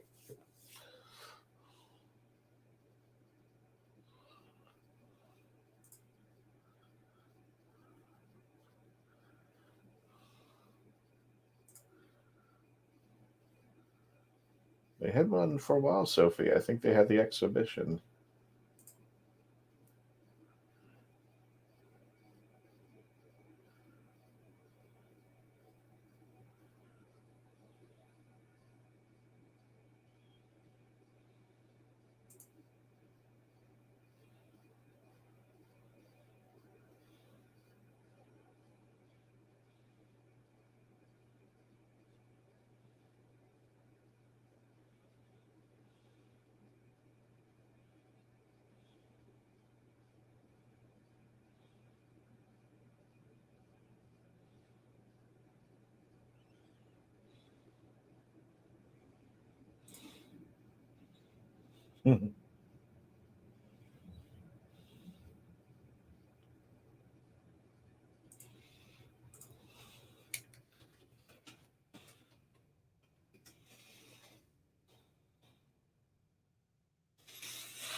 All right, we're back to commercial break. I think we're only halfway through this, aren't we? So Santar, and let me bring Shelley back on. Welcome to the Legend of the Traveling TARDIS. My name is Christian Basil. This is Shelley Hott over at the Pandorica restaurant. Check her out. You can just go to the PandoricaRestaurant.com to book your reservation, see a menu including fish fingers and custard out there. Later on, when we do the review, we'll be returning back with our good friend Mackenzie Flora. She might be a little bit late because she's her system's a little delayed, and hopefully we'll have a few other people out there as well. So Shirley, thank you for joining us out there, and thank you for everyone for joining us as well. Subscribe down below to the YouTube channel, youtube.com, The Legend of the Traveling TARDIS. We're trying to get to 2,000 subscribers by the end of this year, and we're getting very close. We could use a lot of help, but we need a lot more people to join up out there. Okay, thank you, Sophie. You can join up over on our YouTube channel, and you can also chat. And don't forget to like, share, subscribe, and also comment. Get those algorithms going. Everyone is cold-blooded, and most have the snub-nosed pistols. Pulp Fiction meets Doctor Who Action Comics. Gotcha. And again, if you'd like to say anything or be part of the chat, you're more than welcome to comment. All we ask is spoiler free until we get to our review section. Then we're going to be talking the hell out of this show because got some good stuff, got some weird stuff, and this is really well. And also, don't forget, if you want to go to our Facebook page, let me pull that up. Gosh, where was it? I thought I put it up here. So, there we go. Facebook.com, The Traveling TARDIS, and join us December 1st for the 25 days of Humus. We are going to be starting on December 1st. We're going to have pictures, we're going to have clips, movies, everything. As we did for the 31 days of Halloween, we're going to be doing the 25 days of Humus. I don't know if you've seen these pictures, Shirley, but here's just a brief example of what we've had for Humus. So, and this is probably one of our most famous pictures out there. 13 sonicking a Christmas tree with the Traveling TARDIS in hand, just to give you guys a few ideas of what this is all about. Also, one of our favorite pictures, Superman and Supergirl. This is all taken at Hallmats, which was our the Christmas anime that takes place in December here in Orlando, Florida. What were we going to say there, Shirley? I thought you heard something. No, I was going to say, so this is when you travel around to different cons and different places and take, obviously, the Traveling TARDIS with Correct. you and do photo ops with it. Correct. Very cool. This is how the legend all began out there. I love it. 9 years ago. Wow. Here's another one with the same 13. And for whatever reason, this is very popular. Okay. All right. Poison Ivy, is it? Poison Ivy and Harley Quinn. And Harley Quinn, yeah. And giving each other's gifts and giving the gift of time and space. And a few other things. Yeah. We'll keep that one off this. Yeah. So thanks for joining us. When we get back to commercial break, when we return, we will be at the 9 o'clock hour. We're going to switch over to our review. We're going to be giving out spoilers. You're more than chat about everything that you just saw on this episode. And again, please don't forget to subscribe to our Facebook page, The Traveling TARDIS, and our YouTube channel, youtube.com, The Legend of the Traveling TARDIS. Help our algorithms, like, share, comment, tell everybody about us. And we're trying to hit that big number, 2,000 by the end of this year. Let me see where we're at right now. I want to thank you all for subscribing. Wow, we are at 1537.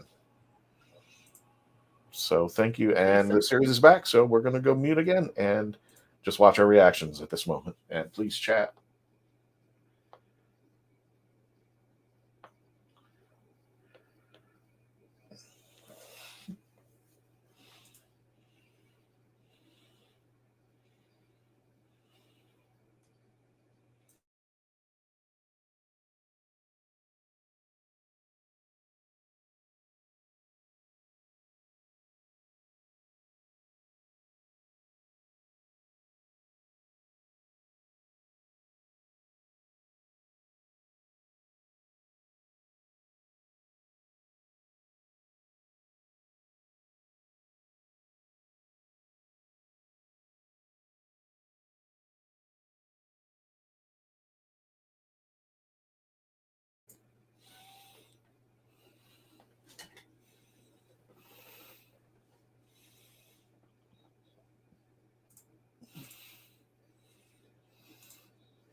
Finally saw it, Robert. Finally saw the horse joke. There you go. Thank you, Sophie. Appreciate it. Everybody has an accent in this galaxy. That's true, David.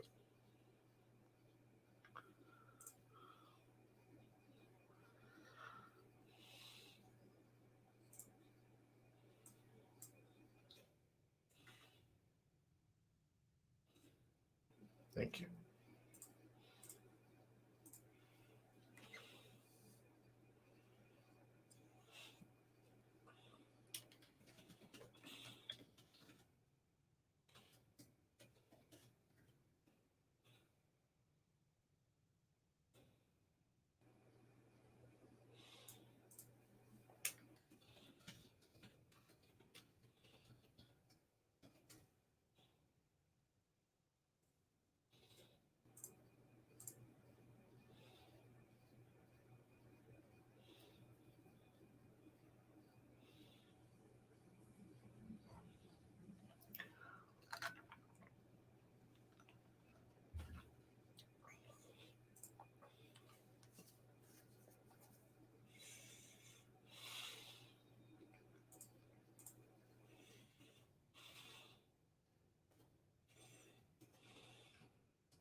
Hmm.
Okay, we've hit a commercial break. Let me go ahead and open back up Shirley's microphone. I'm going to say this.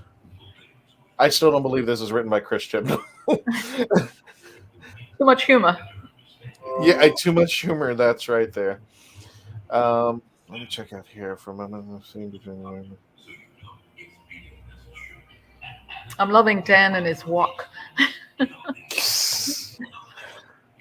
I'm not going to give any. Oh, I know. I don't think. No. No. There's a ton of things I want to say right now. And it's kind of hard, but let me just say Dan has some interesting relatives, and I like him. Yep. I like him a lot. Is this only an hour? Because when I'm streaming it live on BBC America, and the next show afterwards starts at 9:30. So I don't know. I just that's what my Spectrum said, that it was an hour long. I'm hoping. I thought it was an hour originally. I don't know if they're doing something in between, maybe. I thought maybe they are. Maybe they're having some kind of extras or something. I don't I know. was expecting like a. Remember they had that premiere party or something that they used to have for BBC America. Like when Well, Jodie premiered, they had like a little party for her, and I was expecting that, and they didn't. Okay, Sophie confirms it's an hour. It's only an hour. So okay, good.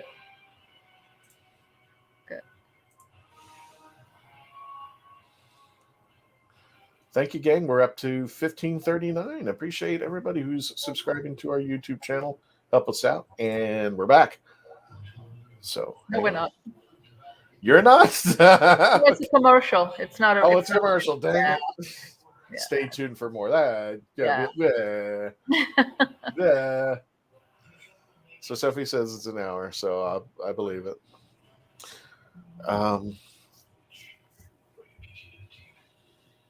So there's only then another 10 minutes. We'll see. Yeah. You know what? I accidentally puts David comments up here, but everybody's mentioning something about what the doctor just did recently, and I'll bring it in. I accidentally spoiled it, so I'm going to leave that comment. But Ramona, I'm going to put that comment when we go into the review in 10 minutes. Oh, I see it. Yeah. That confused me. I was like, what? There's certain things that I allow the doctor to have, when back in in Classic Who, when the third and the fourth Doctor were using hypnosis, and I think it did go on into a little bit there, to all the way up to the seventh Doctor. I said I let it pass, but all of a sudden it was just like, okay, where are you learning this stuff? I'm a Venetian. I forgot what was it, Venetian. Oh my God, what Venetian? Somebody karate or something like that. Venetian Aikido. Somebody writes. Venetian Aikido. Yes, thank you, Ramona. Venetian Aikido. A shout out to the comment on site. Thank you. Charge it to this and not my heart. That's all I'm going to say. My brain is not as it used to be. Oh, there we go. Now we're back. Oh, Sophie's watching, and I'm not back. But I got a lot of animals going on. All right, here we go. I'm going to put Shirley on mute so we don't hear too much coming from her. And I'm back, so.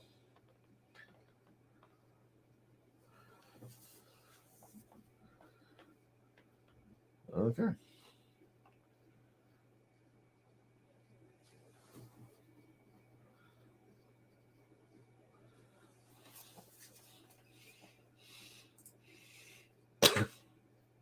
Thanks, Dave.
Okay.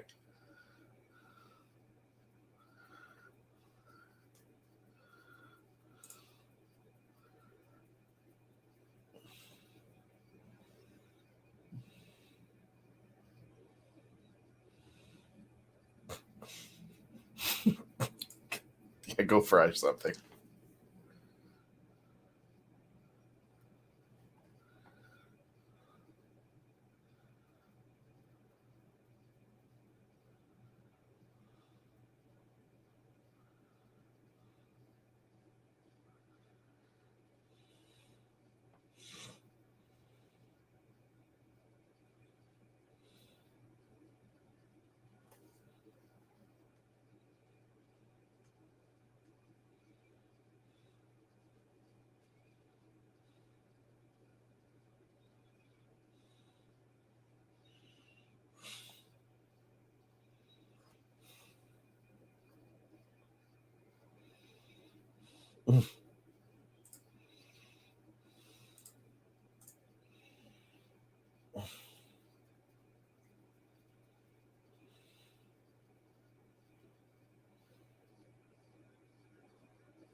It's fun. Definitely fun. Well, It is. It's getting there. I can understand David's comment. It's a little. It's still cluster. yeah, but they'll get there. I'm hoping. Like I said, it's. I mean, even with Moffat, there were so many loose ends. Yeah, that's what. And it all got tied up. Well, no, maybe not all. But a lot of it got, tied up. And the rest of it, hey, it's not real. Sorry. I get David's point. It is kind of a cluster, and the thing is, let me go ahead and put David's comment out. Oh my god, this is terrible. When I had some hope, give me a TARDIS. I want my hour back. I think David, and correct me if I'm wrong, I think he's pulling a Moffat. He's a friend of mine said about this, especially when the time of the Doctor, when it got up to the time of the Doctor, that Moffat was just like throwing things. If you ever play that thing where you just throw all these like squids against the sliding glass door and hopefully they'll stick and some of them fall and some of them don't. I think that's what we're getting to. I'm hoping that it becomes too clustered. I don't know if you were on, David, when I was talking to Mackenzie. Looking in retrospect of the first episode, it did feel, now this could also be that there have been so many commercials.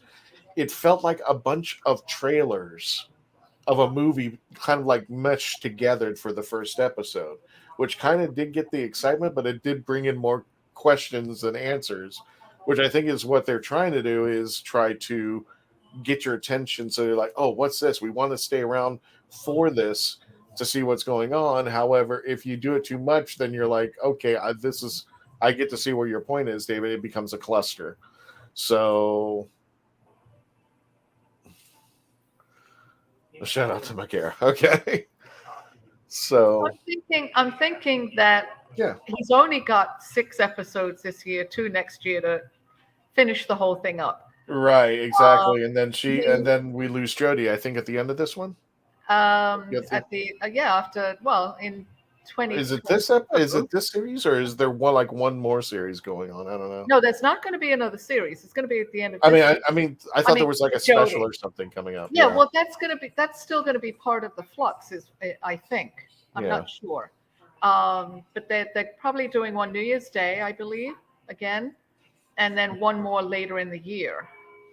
From what I've heard, so I don't know if Flux is going to end on New Year's or later on or before, but I think they're cramming a lot in, and I think possibly each episode is going to deal with just a little bit more. I mean, I have some ideas of which we'll get to later, of what. Yeah. 100% agree, David. I want the writers to watch or appreciate Classic Who, get some idea of what they're getting into before they start writing things like Orphan 55 and some other things out there, and get the feel so that they can be a part of what came before, as opposed to they're just writing their own stuff and they're just disavowing what came before. Because they're in good conscience for some of the writing that's coming. And somebody had told me, and I kind of reflected it too, we're kind of spoiled from Classic Who. We had Douglas Adams, we had Philip Chincliffe, we had Terrence Dix, we had we had all these, Robert Holmes, as you mentioned, Robert Holmes. We've had all these wonderful writers who knew their stuff and they were brilliant at it, and kind of today they're not up to par to those writers, to those classic people. All right. I thought it was an hour, but it's still going. So we'll be right back, folks.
Oh yeah, correct, Ramona. Bow your heads for Bob Baker. Big loss.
Okay, we're back to commercial break.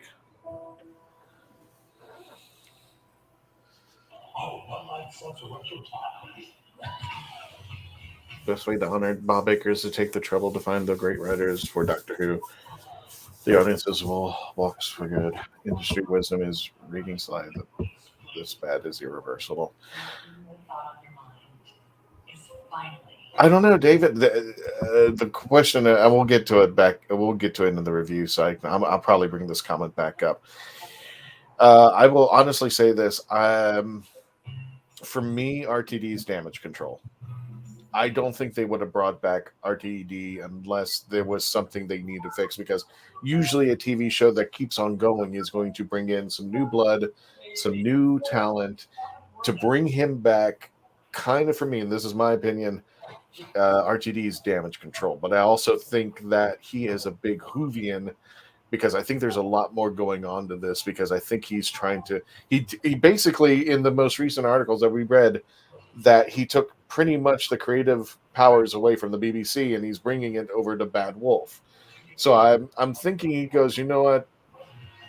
I get the feeling that this negotiation between the BBC probably went to RTD and he goes, yeah, I can save Doctor Who, but I got some ground rules. And with the buyout that I'm hearing from Sony, they're going to obtain Bad Wolf. I think he's moving Doctor Who into a better position out of the BBC's hands and into a new realm. That, to me, is where I think they're trying to do with it. I think they're trying to get Doctor Who in a position where it will not ever go into a wilderness phase again. Like build a whole new universe. Build a whole new universe. We know that RTD's a Marvel fan. In fact, that's where Jack Harkness comes from. He actually comes from Green Arrow. Yeah, I mean, the Harkness that was in WandaVision from the comic books. That's where Jack Harkness, or at least the name, comes from. He's a big Marvel fan, and he would like to see the multiverse in Doctor Who. How that direction is going to go, I have no idea if he's going to explore, but I think we are on the premises of that happening, in my opinion. My understanding was that he had wanted to do that 10 years ago, way before Marvel did it. He had that in his mind. I think because if you really think about it, there is no limit to Doctor Who. Bless you. There is no Doctor Who limit to Doctor Who limit, but I do think it still needs to have some kind of core value within its premise, within its own, for a better term, canon, or else it's not Doctor Who. And I know people challenge it on its merits, but I just think that you still have to enforce the character. You still have to enforce what came before. And I still say to this day, when it comes to the Timeless Children, the Doctor is not the Doctor because the Doctor is the chosen one, is because of the choices that the Doctor has made. That's what happened. And when they brought in the Timeless Children, my biggest criticism, I said, I'm amongst others, but the way that I, after put my head around it, I said, you basically told Bruce Wayne he's been Superman the whole time. And that doesn't work, because Bruce Wayne has to have the limitations, has to have the frailties of who he is, or it doesn't work. If you give him too much and give him the powers of Superman, then it devalues the character. So I think having the limitations that the Doctor has, and surprise, I almost sold a script to JNT during the McCoy era. True, dumped it when he was in the U.S. and he called, God, David, where have you been? I'm hoping that script would have been the thing that saved us from out of series 26, season 26. BBC's making a huge mistake. They could do it all without signing off control. I agree to that, but I think the BB. I'm going to hold off for a moment. Here we go. Hopefully, this is the last run.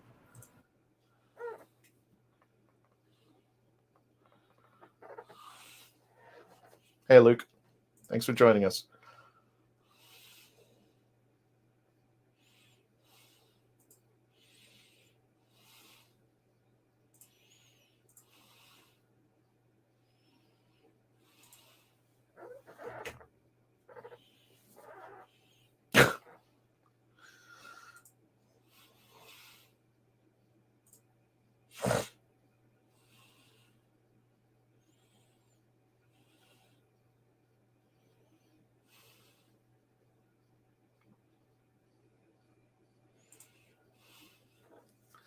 If you're just joining us, welcome to The Legend of the Traveling TARDIS. We're actually watching the BBC America premiere of Doctor Who Flux, The War of the Sontarans. I'm hoping that this is the final segment, and we'll be going into the review phase right after the show. Thanks for joining us live. Don't forget to subscribe to our YouTube channel, youtube.com, The Legend of the Traveling TARDIS, and our Facebook page. Thank you for joining us.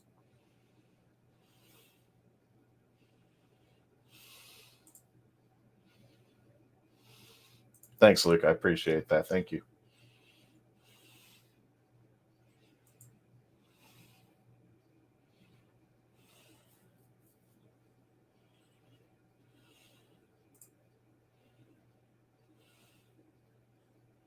I believe you, Dave.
Hey, Luke.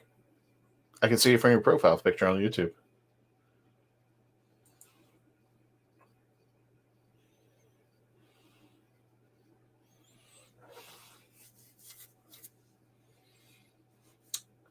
Had a Harriet Jones moment.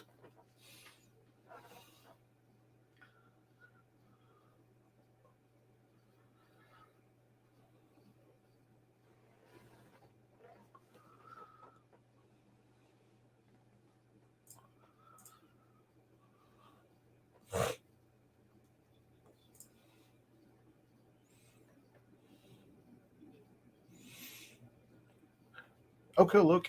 Put the link in the chat, and I'll go ahead and put it up for everybody to see.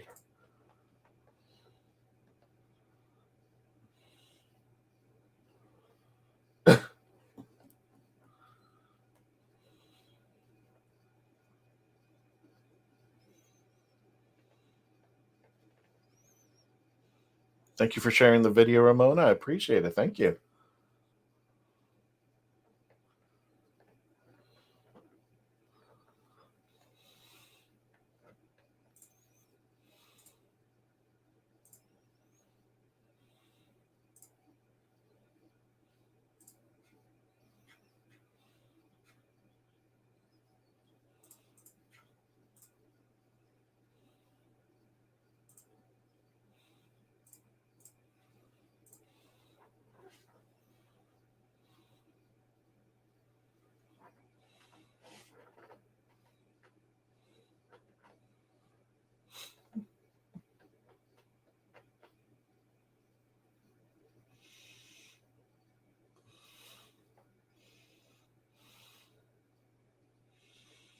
Oh God! I thought that was the end. Okay, I guess we got one more segment.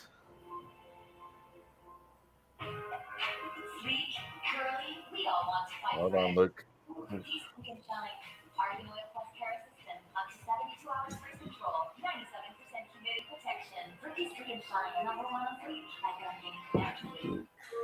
you're forever connected by love. Two touching center diamonds, representing the connection you share. Forever connecting. The perfect gift to give this holiday. Exclusively. You know what, Luke? We're in a good mood. It's designed to make travel easier.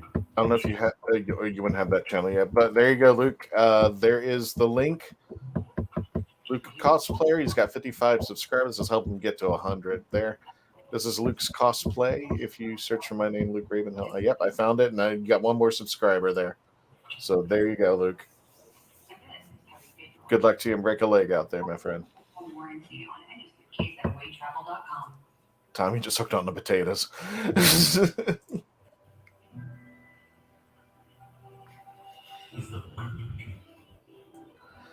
So hopefully we're coming to the final run there, Shirley, because I really, as Sophie said, we thought, because it was an hour on oh really? Well, thanks for keep watching, Ramona. Hey, no problem, Luke. I'm really thinking that was the end run. I hope you don't mind, folks. I'm just going to go to the bathroom for a moment because I really need to go. I'll be right back. Hang on tight. I guess it's me.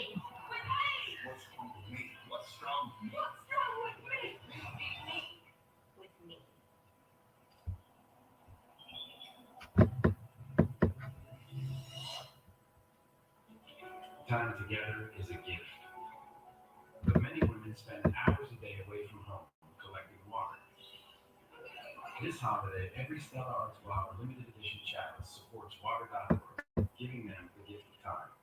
Belfast. You know who you are. Your buddy. Belfast. From the claims director Kenneth Branagh. Was that our side or done all that? When change is everywhere. There is no our side and their side. Family is everything. This is our home. We'll find this together. Winner of the People's Choice Award at the Toronto Film Festival, Belfast is a glorious and joyful masterpiece. It's one of the best pictures of the year, no doubt. Pretty good song. Did y'all think good? Thank you. Belfast, rated PG-13, only in theaters Friday. Ready, set, go!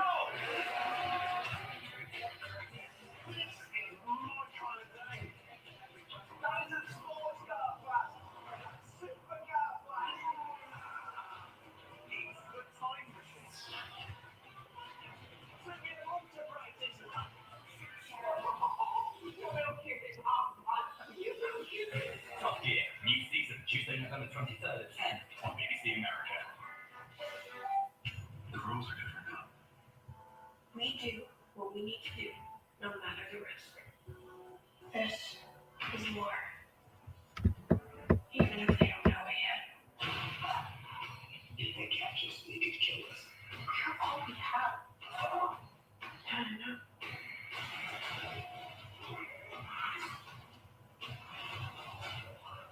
It's only the beginning. I think I see what you're saying, David. It's an hour long, but with the commercials, it's 90 minutes. So BBCA was kind of wrong and kind of right at the same time.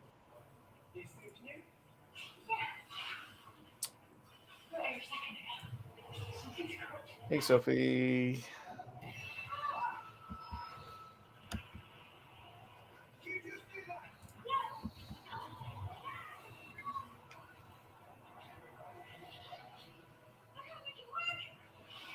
I'll get to that comment on David when we get to the review part. Oh, Luke, you're up late. Thank you for joining us.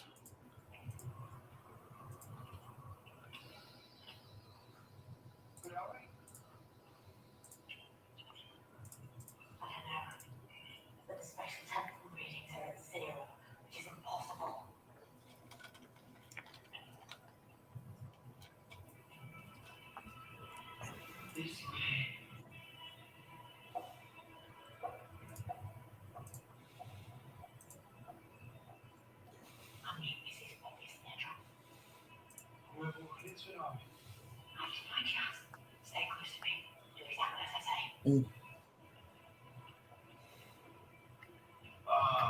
Doctor, at last. You're up too, Sophie. Thank you for joining us. I appreciate it. I have something of yours. Come further.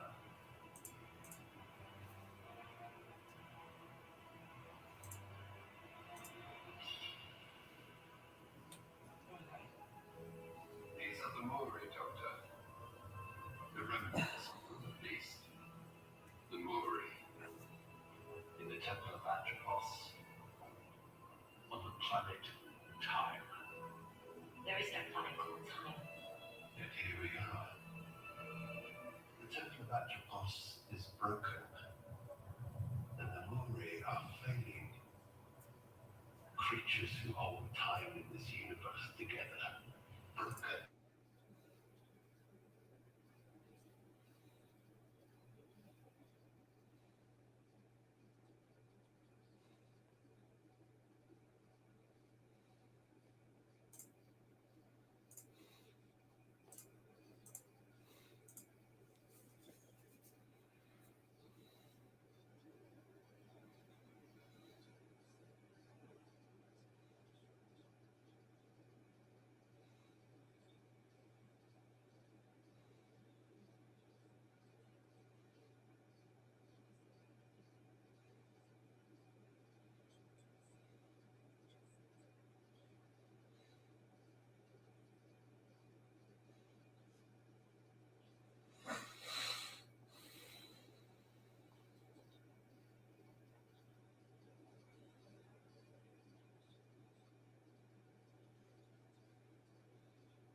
All right. Let's get Shirley back, and we're going to be waiting for Mackenzie to come back as well. Just saw the trailer for the third episode. I think it's Once Upon Time, I believe that was the case. And, oh, there she is. Mackenzie Floor, welcome back. Hello. Hello. That was 90 minutes. I was supposed to be only an hour according to the Spectrum. So Yeah. let me go ahead and take my earpiece out. So that was interesting and fun. Yeah, that was definitely very interesting. I have some thoughts on this one, definitely. Oh, I have some thoughts on this one too. And just let you know, Dave will be hosting next week's episode. I'll be out of town, so Dave will be hosting the episode for the review. We're going to see if we're going to do all. He can do all three, but he's going to do the right now the review of Once Upon Time. I believe that's what the episode's called there. So for those of you staying up late, thank you so much.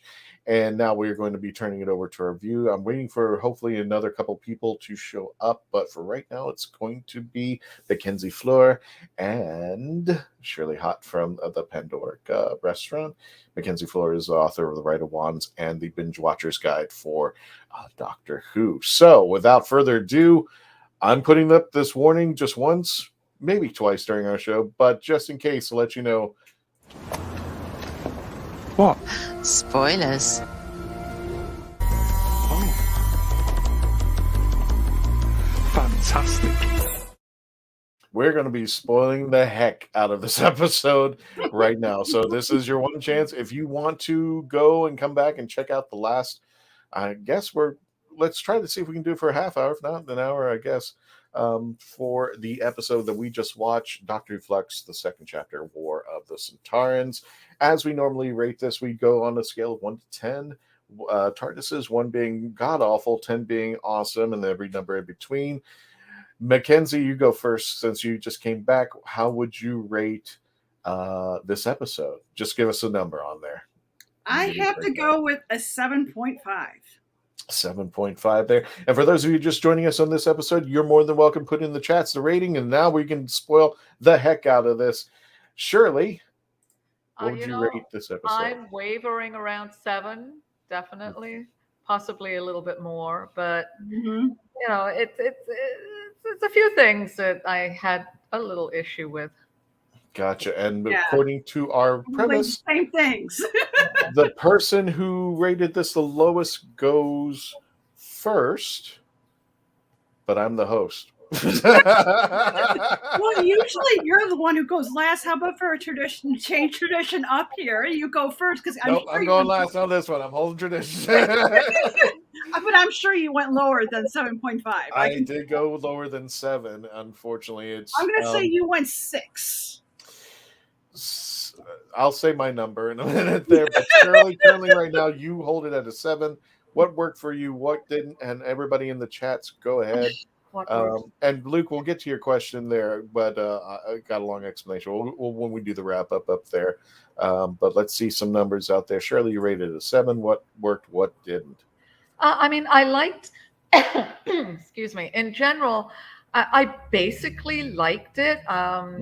Maybe it's just because I'm happy to see a new episode. I'm not sure. I think that comes into the rating. I don't know how to even put this into words. Go ahead. For me, it's a little bit difficult. I always get stuck on the misogyny of these episodes and how things would work out so much different if the male generals and all the other people would just listen to the Doctor as they normally would if it was a man. And half of this would not have happened. And the stupidity of war also just really gets to me. I love Dan. I think Dan is great. I love, as you did, the parents. I think they're hysterical.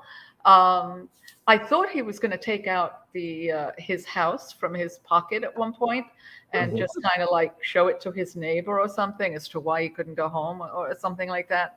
I felt that the Maori and everything that was going on was maybe some version of the tunnels in Liverpool. And that's why, and I forget the gentleman's name, that from the 1800s, from the 1820s, was there because he keeps going through the tunnels and coming across different things. And also the Maori being possibly the originators of the Timeless Child and stuff like that. I don't know. There's a lot of confusion. There's a lot that I would like to see, the clarity on, but I'm expecting it on other episodes. Right. And that's the tough part out there. Well, I mean, it is tough and it isn't. I like the fact that they are continuing this story. I'm used to binge watching a lot of these shows online now. And I can do 6 episodes in one shot if I'm interested. And this would most definitely be the type of show that I would constantly be watching. I want to know what's going to happen next. I want to know how it's resolved. And I'm pretty sure this is what they're aiming at, is this audience that will sit there and watch straight through, and just do that. And I think things will get resolved. I mean, so I've heard from a friend of mine. So, which I received a little speck, nothing tangible, a speck of information, just saying from somebody on the set saying that it's just an epic finish. So I'm in for it. I'm waiting and I'm in for it. So episode by episode, they may not be as if you're doing numerically what you think, and like I said, a 7, it may not be on its own a 10 or a 9 or an 8 or a 1 or a 2, but it will get there. I think if you ask me that number, hopefully at the end of the season, what I thought about the whole thing, I'm hoping it's going to be much, much higher than the individual episode. Mm-hmm. I'm just answering Luke's question. Luke, to give you and second of all, there is no silly questions, only the way I answer them. So that's Luke. Luke, we've been around for the Legend of the Traveling TARDIS. And I'll give you an example. It started 9 years ago. I just basically took a TARDIS and took it around to places. That's what started everything about this. And myself, I've been on separate podcasts, and I started my own podcast 3 years ago with a wonderful team of people that you see before you, except I'm covering Mackenzie right now. So, but this is just an example of one of our stuff many pictures that we take of the Traveling TARDIS, and it's actually in her hands.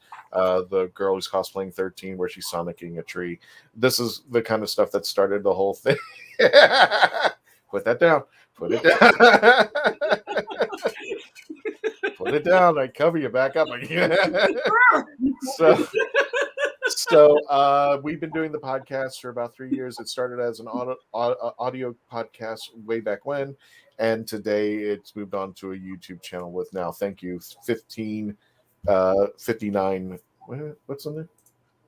1539. Sorry, we're almost there. We're getting close.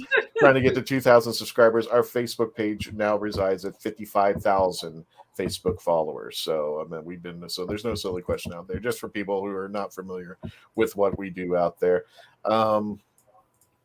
David's comment, I'm sorry, but there's just way too much comic book influence in the scripts. That's possibly true. That is true. You get the feel of that Robert Holmes didn't write in the structure and dialogue style out there. I think, David, also too, is you have an audience. When we were growing up watching these shows, we had more of a cerebral audience, and that's not in an insult maybe to the audience who are watching out there. It's just the way it is. People, have that joke from basketball. People have an attention span of just nanoseconds out there, and they have to comprise 90 minutes into an episode that people can appreciate out there. Luke gave it an 8. Sophie gave it 10 out of 100. I don't know if that wasn't the 10 out of 10, but I guess that's a 1. Luke, terrible episode except for 5 minutes. And I hope you explain which 5 minutes we're at there. There were a couple of scenes out there. Not sure if I see the comic book influence, and I rate it a 6 for what it matters. It matters. This is the gist of the show, there, folks. The premise of the show started 3 years ago. I was at conventions. I've been to conventions all over Florida, doing Doctor Who. There were 2 women in the back room who. Here's the story. The 2 women in the back room who were afraid to chat. One of our panels, and this was at a panel that Jodie Whittaker was premiering. We had to talk with people, and they wouldn't talk at all. And at the end of the panel, they walked up to me and said, "Hey, Christian, we trust you. We wanted to tell you what we thought. We don't like the idea of Jodie Whittaker being the Doctor." And I said, when I started this particular podcast, all the opinions matter, no matter how outrageous you may think they are, or how different we are. The thing is that we are a fandom together. We love and appreciate this show. And no matter where we are standing in as far as the fandom is concerned, whether we like it or not, we are still Whovians, and we still respect each other. And so if you rated this a 1 or a 10, it doesn't matter. We still love you, and we still love your opinions. And there's some things that people even bring into the chat that I never even expected to go and say something. I said, I didn't even think about that. Thank you for chatting up with us. Speaking of chatting, you rated it a 7.5, giving it a little bit of a striker out there. What worked? What didn't work, Mackenzie? Actually, I'm going to need David's assistance on this one, because one of the things I'm thinking of, I cannot for the life of me think of the term, but you'll know exactly what I'm talking about. So one of the things I didn't like right off the get-go is how the last episode ended, where the end of the world's it looks like the end of the world's going to happen, and suddenly we're now tossed. The TARDIS somehow magically made it out of there, and the Doctor wakes up the TARDIS is fine, at least when it appears, and Yaz and Dan are fine, and they're just thrown out of the TARDIS, and we're back in wherever we are, back in the 1800s. But we don't really know how we got there. We just kind of like, okay, well, we didn't, and that's how the episode ended. We got to get out of here, and I don't know what I'm going to do. So Right. So that was problem number one. Okay. Problem number two is where David has to help me here. So problem number two was when the Vista came in, and there is a term in screenwriting where it's a character shows up when they show up because the writer has no idea what to do and they need to save the day. Like Dan's about to get killed by the Sontaran, and the Carta Vista just magically shows up right at that particular moment to save the day. Yeah. And it's lazy writing. I mean, this is a Chibnall device. Yes, it's a Chibnall device. Somewhere along the way, something you weren't expecting came up, and we still to this day can't explain why it happened. It just happened. Okay, fine. This is kind of the reality that we live with Chibnall. And yeah, you said it best. It's lousy writing. It's just that, oh, I got this little device here, but there's no explanation leading to it. Nothing comparably to his predecessors like RTD and Moffat. And even though Moffat went off the scales a little bit out there, and there are still these externalities and these dangling things that are still unresolved out there, much better than what Chibnall does at times. But go ahead. I'm sorry. Keep going. Yeah, and actually, Matthew Dow Smith has said it is the Deus Ex Machina. Deus Machina. Yeah, that's what I'm talking about. Yeah, it's just. I have to admit, I'm guilty of doing the same thing in The Rite of Abnegation, which is the second novel in the Rite of Wand series, but I did it for a reason. I actually didn't do it because I was being lazy. There was a reason for it. It just, my execution wasn't very well. Gotcha there. Well, let's go ahead and keep. We're getting a ton of comments in here. Another Paper Tiger Commander. Williamson reminds me of Rassilon. Wow, it's differently kicked off. So, thank you, Luke. Thank you so much there. Got a new member in here, Marie. Oh no, Rosemary. I think you've been in here for a while. Just watched the second episode of The Flux. Still a bit haphazard, but better than the last. It at last started to come together, even though I thought it not great. I would never miss one. The first I would have rated a 5. This one at least a 7. Okay, some good stuff out there. Yeah. Ramona, I thought it was a high 7. My opinion on Dan was rough, as I don't favor comedians. Catherine Tate, come on. And trust me, when we had like Catherine Tate come back, I was like, oh, okay. And she blew my mind. And Matt Lucas, who I was vehemently going, no, do not bring back Nardole, blew me away in Mysterio. Just completely blew me away. And I tell the people that scene where the doctor's walking in, they're looking at the map, and the doctor's going like, oh, they're taking over the big the capital cities, and Nardole just walks in eating. No, they're not. I'm just like, what? And that, I think, started the relationship of why I brought Nardole in. And for a while, and still to this day, nothing against Sarah Jane Smith, who's been my favorite companion for quite some time, and Leela, but Nardole is kind of taken over just because he and 12 just hit it off so well. And I think if they started with Nardole, I think you would still be talking about Capaldi to this day, but that's just my opinion. Sophie rated it a 10. You loved it. More power to you. I look, no question about that. If this is your perfect show, by all means, there. Luke Raymond, how do you feel about Russell T Davies coming back? A little bit of a sidetrack, but we did have an episode about that a couple episodes back. But some of us are excited. Just to put in the rundown, we think it's damage control. We're very excited because we think Russell T brings back his love and his passion for the show. It's still up in the air where it's going to go, and especially after post Chibnall, what things he's going to be doing. But if it's anything like his 2005, where he was just getting started, if he can morph it to a better place, then I'm excited. But we'll have to see when it all ends up there.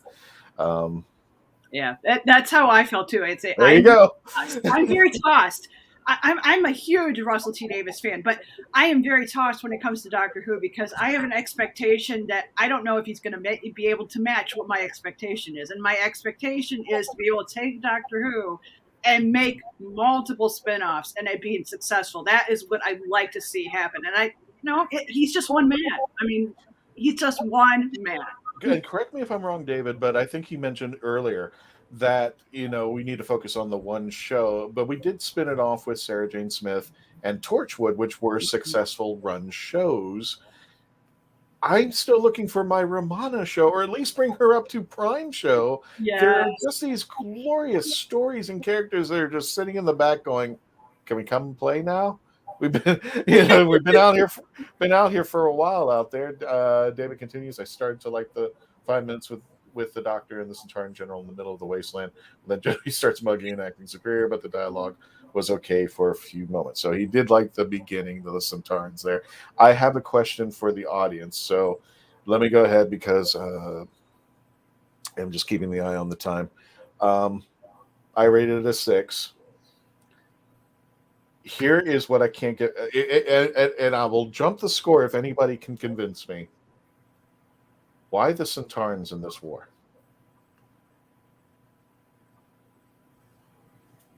Mm-hmm. That was another thing that I was going to bring up. Not the Sontarans. That was my what. It seemed to be 2 different episodes trying to buck heads together and trying to meld it out, and I was like you said, when you had that confusion about, we're now into this year, and I'm saying, why are we here? Why are the Sontarans here? I meant the stakes were already high enough with the Swarm. I think we should have kept it with the Swarm, but I saw what they were trying to do. They were trying to keep, get Yaz into a position with her new buddy to, they were trying to hurt the Doctor. And where do you hurt the Doctor? You hurt the Doctor with the companions. You hurt the Doctor with the ones that the Doctor loves. And Yaz is now in this position, so what was it? The Shakespeare Code, when one of the witches comes to him and then shouts the word rose into his ear, and then he turns around and goes, "Oh, big mistake." That's the kind of reaction I'm looking for the Doctor in that position. It's like, oh, you thought that was going to be used against me? No, this is actually going to make me double down and kick your behind out into the universe there. So I was looking for that, and I didn't see that with at least the writing, or at least what I was seeing in there. Now, as far as excitement, as far as, taking off, I thought it was, wow, okay. But I didn't get the idea of what the soldiers were doing there, what the Sontarans were doing there, why the story was even into it. I love the idea of War of the Cybermen, and here comes, this. That's where I just couldn't get. That's why I had to drop it 4 points. I'm like, well, what's the half of this story? Because what's this all about? It just seemed to be something. Okay, Matthew. Yeah, Sontarans because Chibnall. Yeah, there you go. And that is correct. Luke, Torchwood is an anagram for Doctor Who. There was a big story behind that when they were trying to reboot Doctor Who. They called it Torchwood to hide it. Rated 9. No, Sophie, wait a minute. Yeah. Well, in our influence, I don't want to change people's minds. This is what we're here for, Sophie. We want to. We're not here to change minds. We're opening our minds and discussing and trying to come up there. You rated it a 10. I'm hoping you stay with a 10. I rated the first episode an 8. But as I was discussing with Mackenzie earlier, I think I was walking with low expectations. So something like that was actually mind-blowing from a Chibnall perspective down there. Yeah, and it's like this for this episode. I had to go, did I like this episode more than the last one? No, absolutely not. I didn't feel like the stake, even though, yes, the stakes were high enough. And part of this, I think, is because I'm not British, is I wanted to understand more of the story of the Russians and the Mrs. C in there. I didn't understand any of that. So if I had been British, I probably would have liked this episode probably a little bit more because I would have understood the fact. I'm a very historical person. So it's like, I wanted to know that stuff. Ramona said it. Thank you. The Sontarans were always here. What I want to know is how the Sontarans got temporal tech. Yeah. Now, according to Chibnall breakdown, time is supposed to be completely out of whack, and I'm like, okay, all right. Why were they there? They just picked Earth one day in the middle of nowhere on the British, and they said we can wipe it. At this point, from what I understand, the Sontarans work, and they don't pussyfoot around. When they go on an invasion, they go fight. That's just me and growing up with the Sontarans and stuff, and up until this point. Shirley, what do you think? What's your Well, I'm thinking it takes you back to the Sontaran strategy or stratagem, whatever the thing was of that episode. They wanted Earth then. It's not something new on the radar.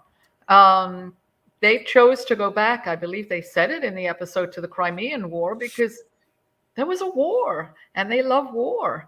And that's what they do. So that's where they started. That's a good point, but I mean, might as well go to the Roman Empire or World War II. Well, and if you would have done that, you would have said, why the Roman Empire? Right. So it really doesn't matter which one they picked. They picked one. Maybe because it is in the same period again of the tunnels in Liverpool. We don't know yet. At this time, the show needs to do a major job in terms of repair. Concentrate on the show. The ratings are terrible. Turn the show around is a full-time job with a lot of overtime, especially post Chibnall.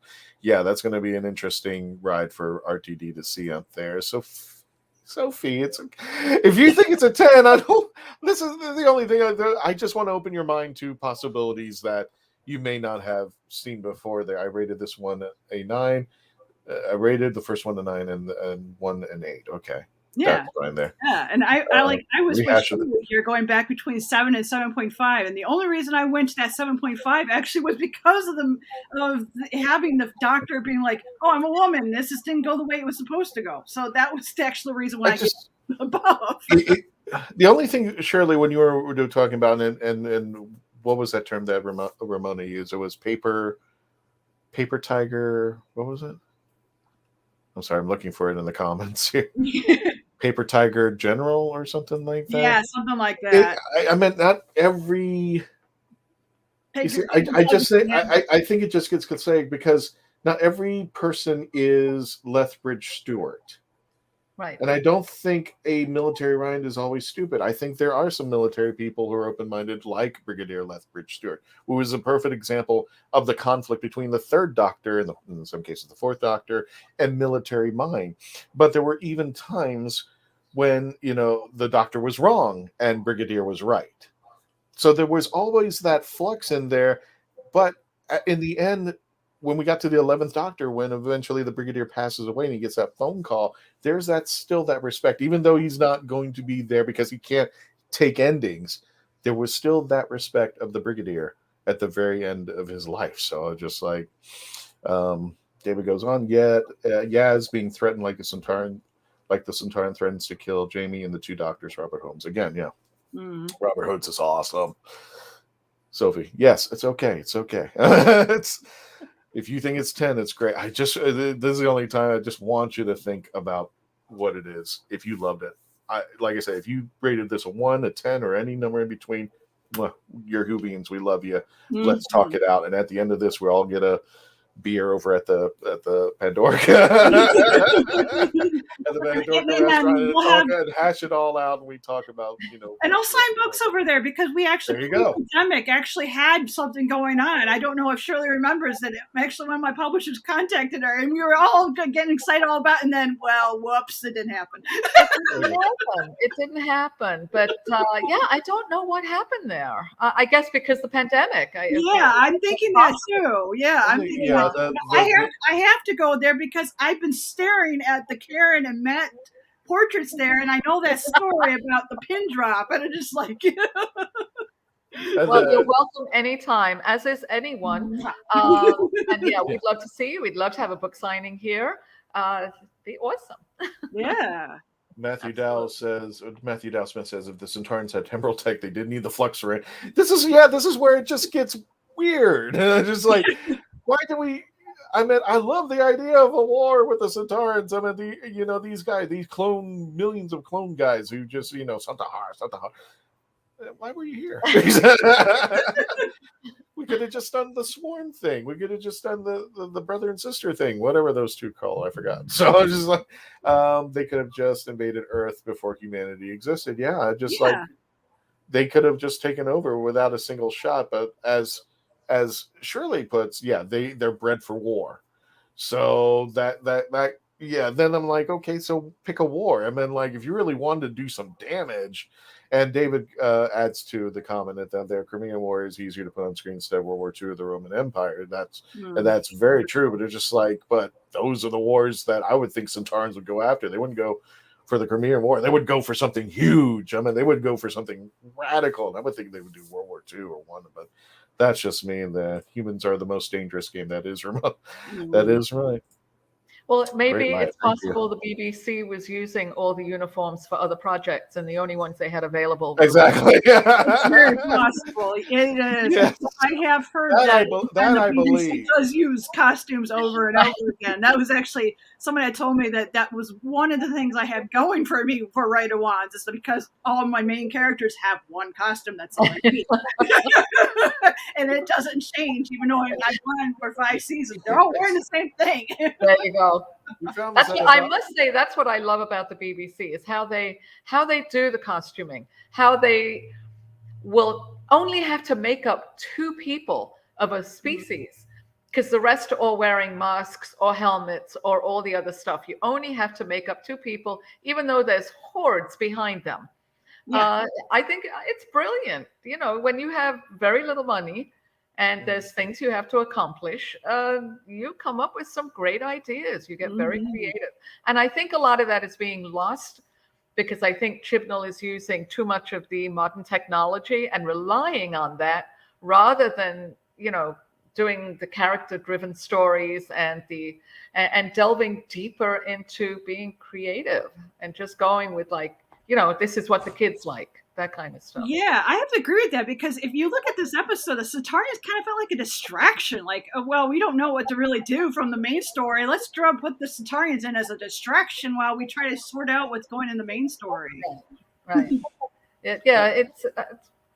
I found that the little triangles reminded me of the guys from Utopia. What do they call it? Tennant's era. The little. Yeah. They were supposed to be a fable to the Time Lords or something like that. What are they? The not Teletubbies. You know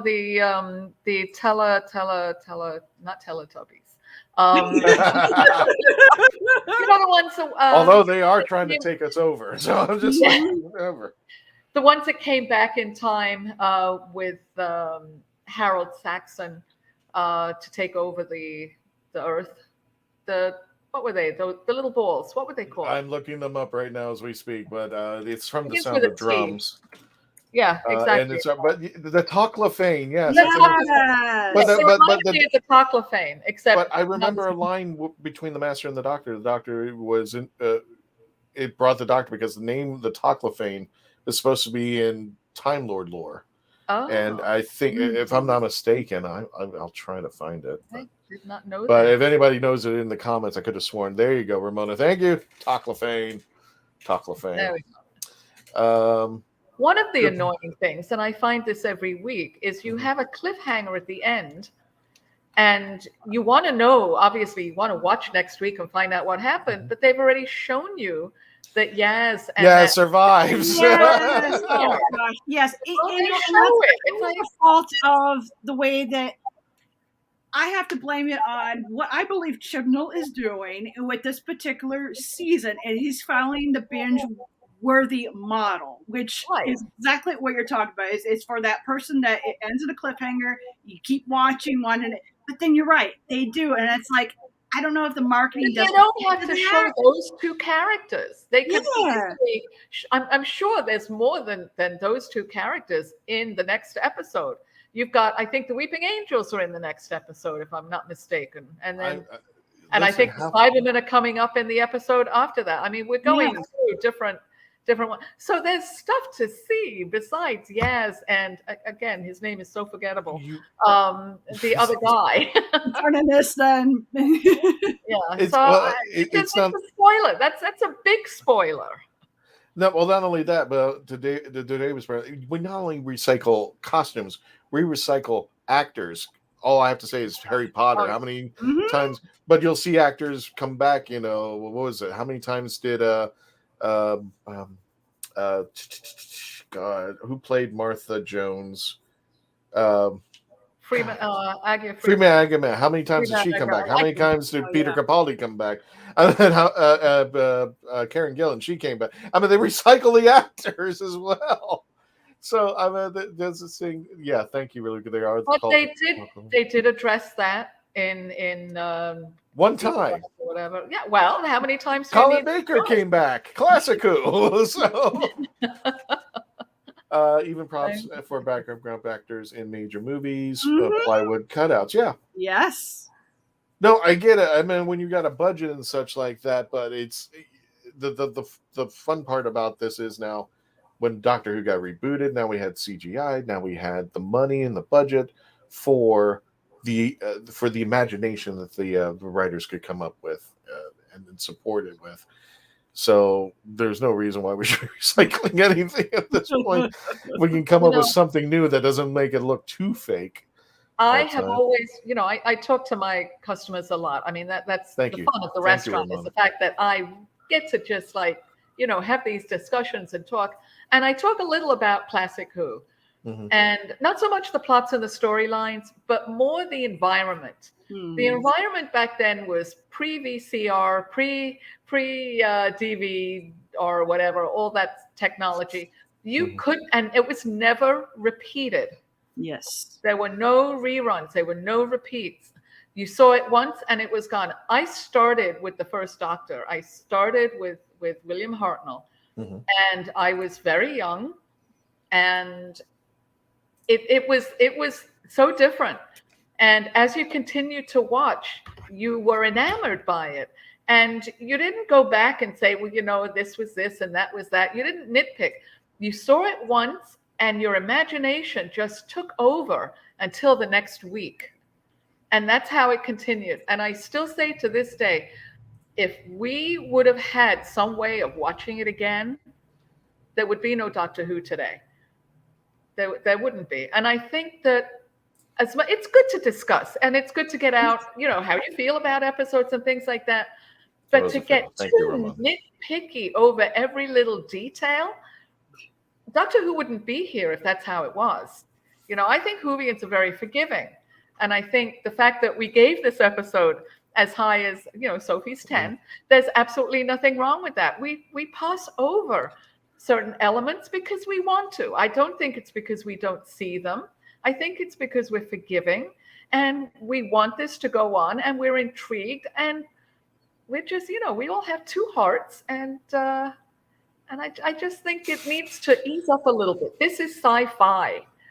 This is not a documentary, so that's my 2 cents. I completely understand where you're coming from and I see what you're talking about, even with Whovians being forgiving, because that I see that same things even with my readers, because my readers are Doctor Who fans. So there's things that I've written in the series where I definitely could see that where they've been forgiving about certain things like, well, why did that happen? Oh, well, that'll be explained later on. But then you have these historical people, like I've had, and it's still actually one of my most favorite reviews. It was a brutal 1-star review, which just, pooped on me as much as it could poop on me, just so it could poop on me. There was no actual logical reasoning other than saying like, well, if you don't have France in your book, then how can it exist? Or this character speaks Scottish, but he's speaking in Old Scottish. We don't speak Scottish like that now. Like that. And I'm like, well, number one, you realize this is fantasy, right? And number two, because it's fantasy, it doesn't have to necessarily 100% follow what happens in historical way. Otherwise, it would be called fantasy, it would be called historical fiction. So it's like, yeah, so I totally get what you're talking about. There are valid comments about Chibnall and his lazy writing and things like that. And his use of CGI and everything else. But in general, the tiny, tiny, tiny little things, forgive it. The horrible writing, that's another story. I gotta pull back over here, and we'll get Luke. I've seen your question come up 3 times, and I apologize. We're we're trying to stay focused on this particular one, but then you do have sometimes when you take a chance on things to move things forward. We didn't know about the regeneration until was it the War Games. We didn't know that he had his own people, and they finally were called the Time Lords. But then when you start to trip and fall and get lazy, I'm half human on my mother's side, then that's when it becomes, okay, where are you going with this? Why are you doing this? We need the people, and this is not an insult to writers, but I think when people come out and say, that they go against the canon of things, why you go canon? To me, that's lazy writing. Why are you going against the canon? If you're adding something, that's one thing. It's another thing if you're going back in there and rewriting things out. As you're saying, Whovians have been forgiving, yeah, but at certain points they stop being forgiving, because I know a lot of people who left in the last 2 seasons, and some of them are not coming back. They've told me flat out they're not even going to wait for RTD. They said Timeless Children was what ruined it. Orphan 55 was what ruined it. That little speech at the end of Praxis is what ruined it. The Arachnids in the UK is what's ruined it. Are there going to be people, can you appease everybody? No. But the thing that you need to appease is what came before. And if you're going to helm the ship, how you're going to steer it so that you're appeasing as many people as you can while staying in the spirit of what you are in charge of.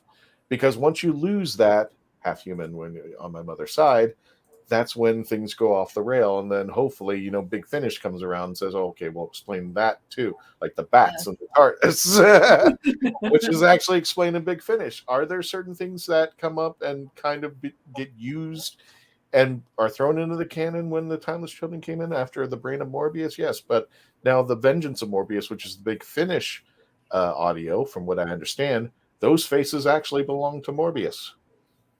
Wow. So that's what I hadn't heard the audio, and I actually was planning on trying to do a thing about it. But according to a Big Finish story, those faces did belong to Morbius. So I'm like, where there needs to be some kind of consistency somewhere. Now, yes, in the Doctor Who universe, we can play outside the lines. They did have the Unbound series where what if was the question, but when it comes to this, we can't always be the 52 reboot. It has to be streamlined. Remember, we're not disavowing what came before. We're not restarting from what happened. We are continuing what came before and improving on it much better. Is it an easy task? No, not at all. And people are going like, well, you wouldn't do it. I say, yeah, I would do it because I'm stupid. I can't do any worse than what's going on now. But it's a very, very hard tightrope. And let me put this sign up, and then I'll get to Luke's question. I'm not being nitpicky. I love Classic Who. Back in the Doctor could dispense with miles of explanation with a witty, dismissive remark. Loved it, but this show, terrible. Yeah, it's just David. More power to you, dude. I mean, where Sophie was saying it was a 9 to 10 became a 9. David's going like, well, it's not, it's not even worthy. But yeah, I understand being from Classic Who as well, and as well as Shirley. It's just like, we have 2 different prospects. So where we right or we're wrong, or we are, first thing we have to absolve is we are both Whovians. We're all Whovians here. And the second thing is, we're going to have differences. We're going to like it. We're not going to like it. I gave it a 6. I just liked that Sontarans were in it, and they were kicking butt. I liked Dan, which we didn't get too much into, but Dan added. I think he was the new Graham, which is the humor part of the side of things. I think he was supposed to bring the silliness back in that Graham had, but Graham was also an advisor, and to this day, I think who played Graham? I can't think of his name. God, Bradley Walsh. Bradley Walsh. Thank you. I'm sure Ramon is going to get an answer there with this. Bradley Walsh. And this is nothing against Jodie, but I'd rather have Bradley Walsh. I think he would have been a better Doctor, because I think he, as Graham, had more sincerity to his role And nothing against Jodie at all, but I still am missing some markers that Jodie has not hit that her predecessors have all hit within no time. But do you think that's her fault or Chibnall's fault? That's the hardest part because I'm not part of the production team. All I can show you is the result. I had such high hopes for it before the first episode. Mm-hmm. I said, she's worked with Chibnall on Broadchurch. He knows her inside and out, what she can do, what she's capable of, and then he hands her crap. Mm-hmm. And David, it's not nitpickiness. This is just, we love this show. And I've always addressed it as somebody going into our house. You know, we have our house here, and here comes Chibnall rearranging the furniture, and the first question is, what the hell are you doing? And if you don't like the way he's rearranging the furniture, because this is your house, you've been accustomed to this. You've lived this. And as far as fandom's concerned, people are going like, well, it's just a TV show. No, to me, it's not. Yeah. This has been my life for, it's a podcast. Mm-hmm. It's been my life for 30 years. I grew up with this. I watched the TV. I spent the hours. I've watched as the regeneration.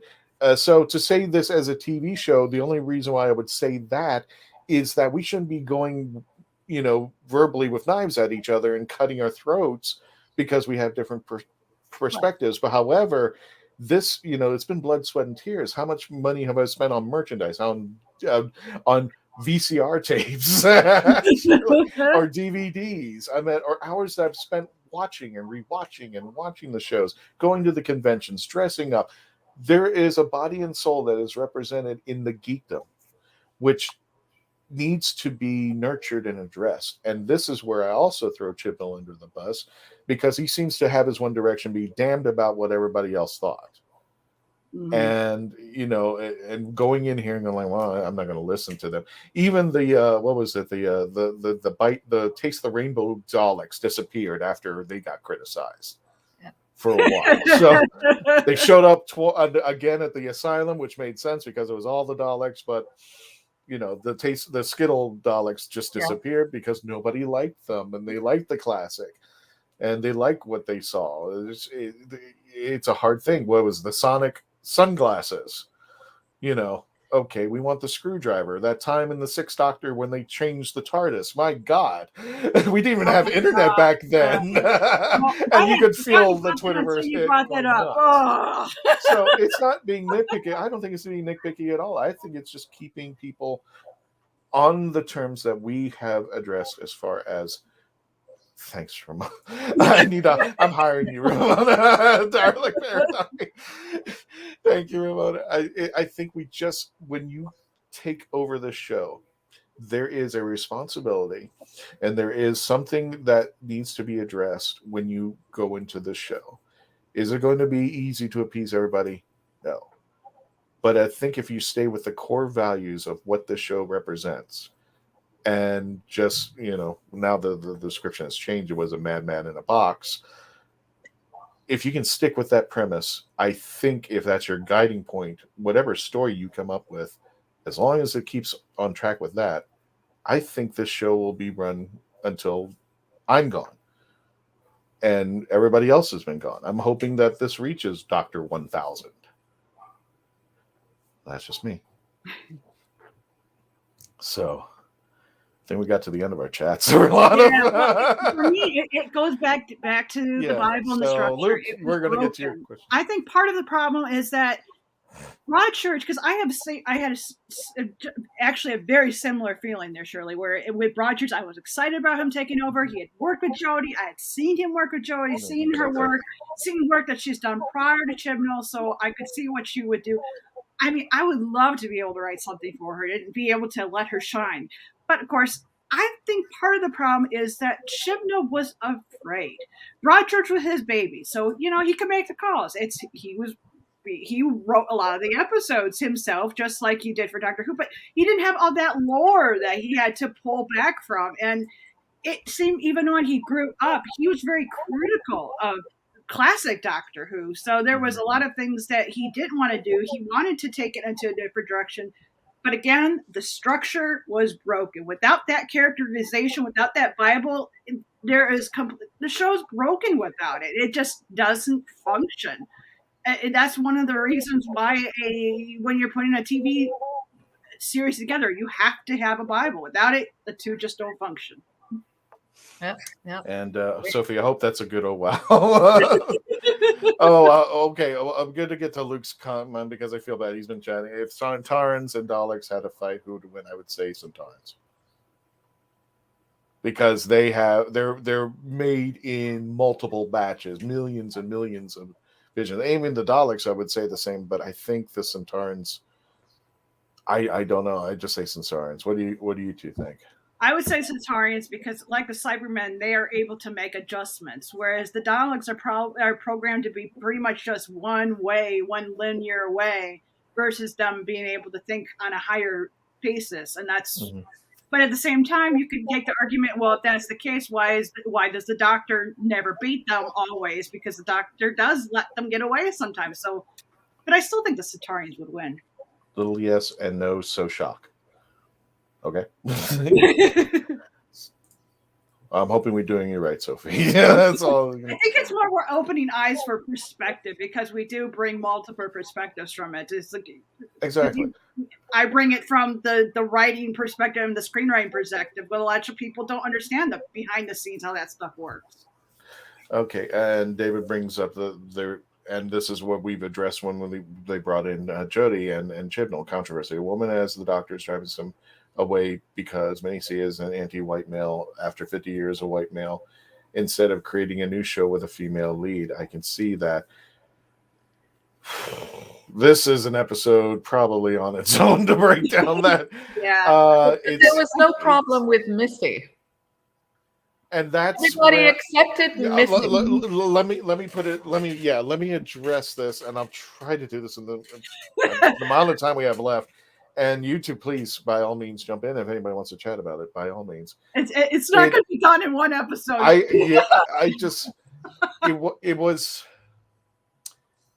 when it was brought up as a joke with the fourth when Tom Baker brought it up as just like a goof, and then people were saying, okay, maybe there was never a right time, and such like that. And even with 13, I thought they were going to kick that idea down the line.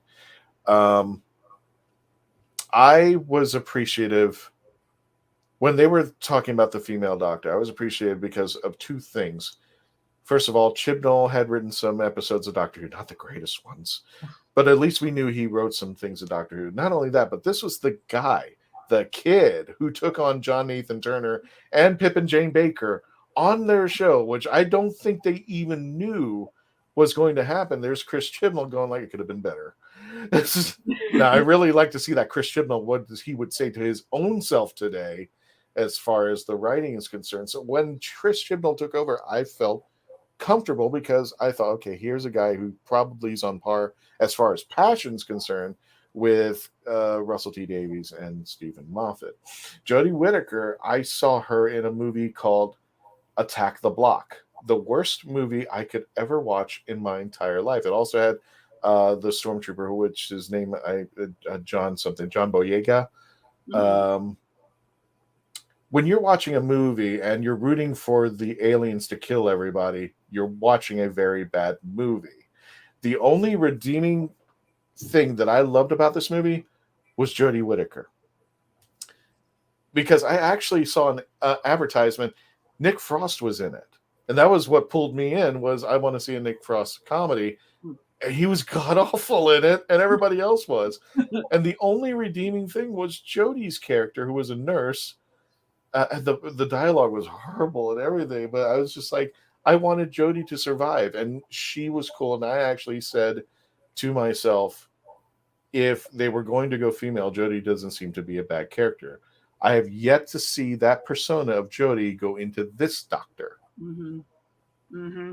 Yes. She's got the chops. She's got the acting chops, but nobody, writing wise, directing wise, has put her in a position to hit it that she looks like her other predecessors. Now, people, I get what they were doing. I know I heard all my friends are pretty much saying the same thing. If you look at Series 11, everybody who was a bad guy was practically white, from everything. So yeah, I understand that. I don't know where they're going with it. I don't know about the diversity. I could see everybody's take, because it's not that I don't think it's not the case. I just haven't, spoken to those writers and say, why did you do that? Why did you select this? Why is this the route we're going out there? What sold me on a female Doctor was Michelle Gomez. Mm-hmm. She owned that role. And even if she came out and said, I never once looked back and saw what the Master was or anything of that nature, which I doubt she did. I think she did. She owned that role. She impressed me that she could become being after Anthony Ainley and Roger Delgado and Eric Roberts and everybody who's played that role in the past, Jeffrey Beavers, all of them. And she took it to another level. She made it her own, but she didn't lose track of what the Master was in that scene, except for when she gets to see John Sims and they're flirting with each other. That was a little that was a little bit off-putting, but hey, that's just my opinion. It was cool and it was weird at the same time. It was just like exactly. It was fun and cringe at the same time. It's just like, do I really? No, okay, but well, it's just how self-centered the Master is, Yeah, that's what walked me into, okay, if you're going to go female, but my status was this: if you make it about being female as opposed to being an alien, I'm not going to walk with you on this. And people started moving that needle over to where, it was like first female Doctor, first female Doctor, first female Doctor. That novelty wore out after like the 100th millionth time. To me, it's not first female Doctor. It's Jodie is ascending to a role that others have played.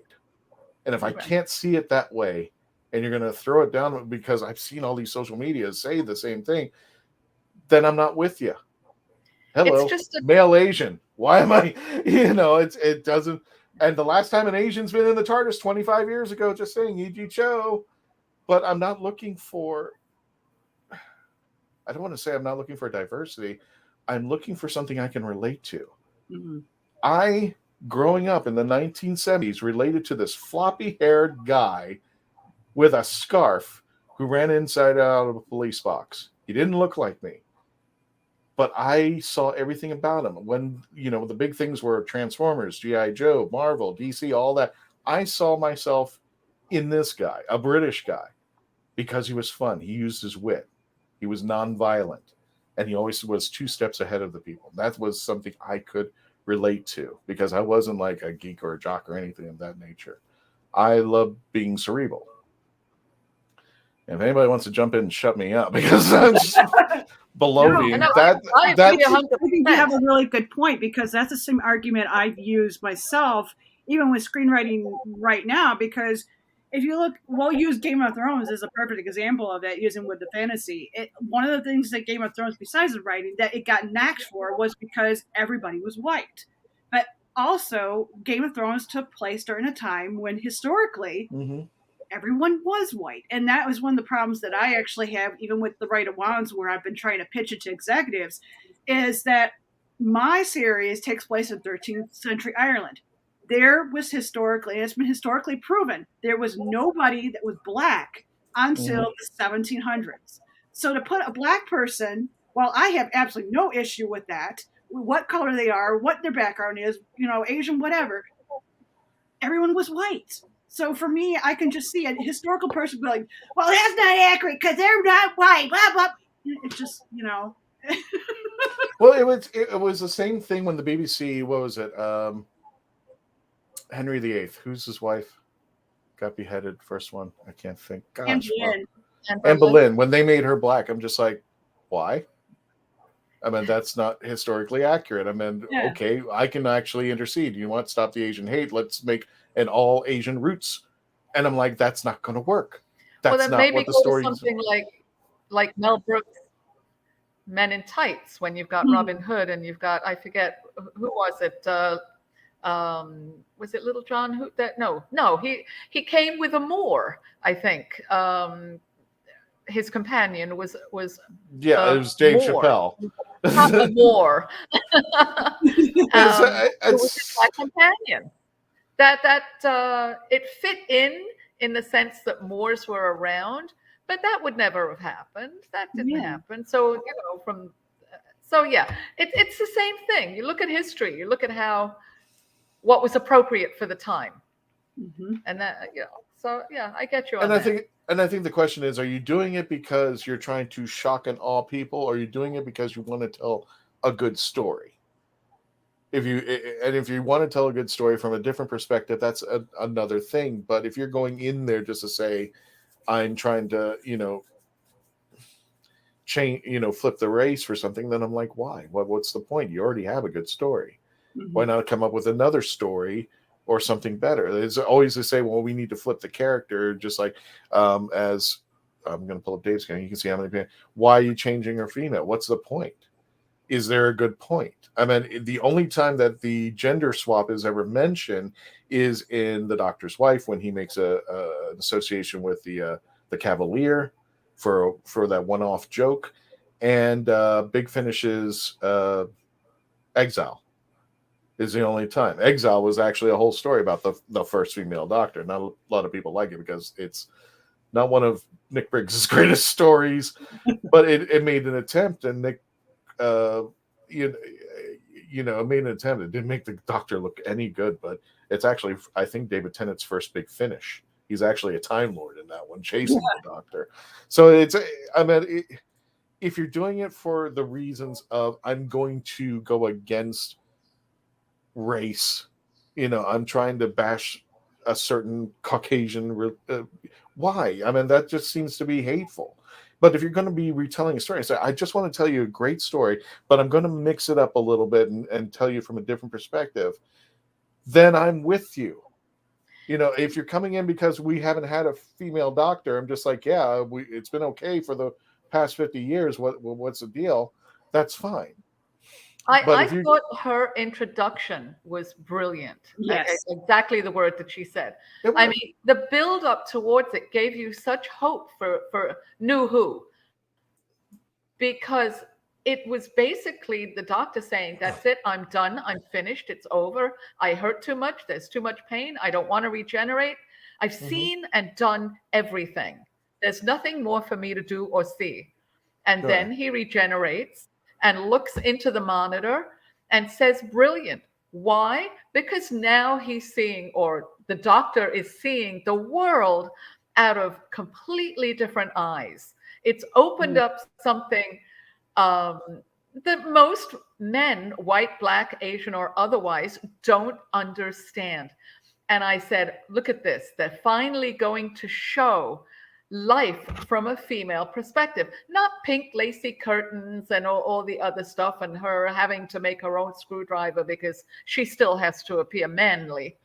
But they've shown a few points of how it is to be female in a man's world and not be respected, again, even in the Crimean War, not to be allowed to talk, not to be able to have an opinion, this is what I was looking forward to as a businesswoman that has been in that position for the longest time.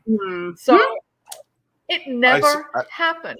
And you have hundreds and thousands of fans that are female who were looking forward to this. I disagree with David's comment that said you can see how many fans are against a female Doctor. I'm sorry. Exactly. Look at the other side. You can see how many fans are for a female Doctor.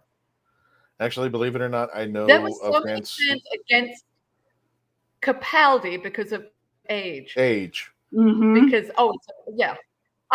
and believe me, I'm on that side too, because I am also of that age and I see ageism too. The world is filled with other people who are not young, white, and male.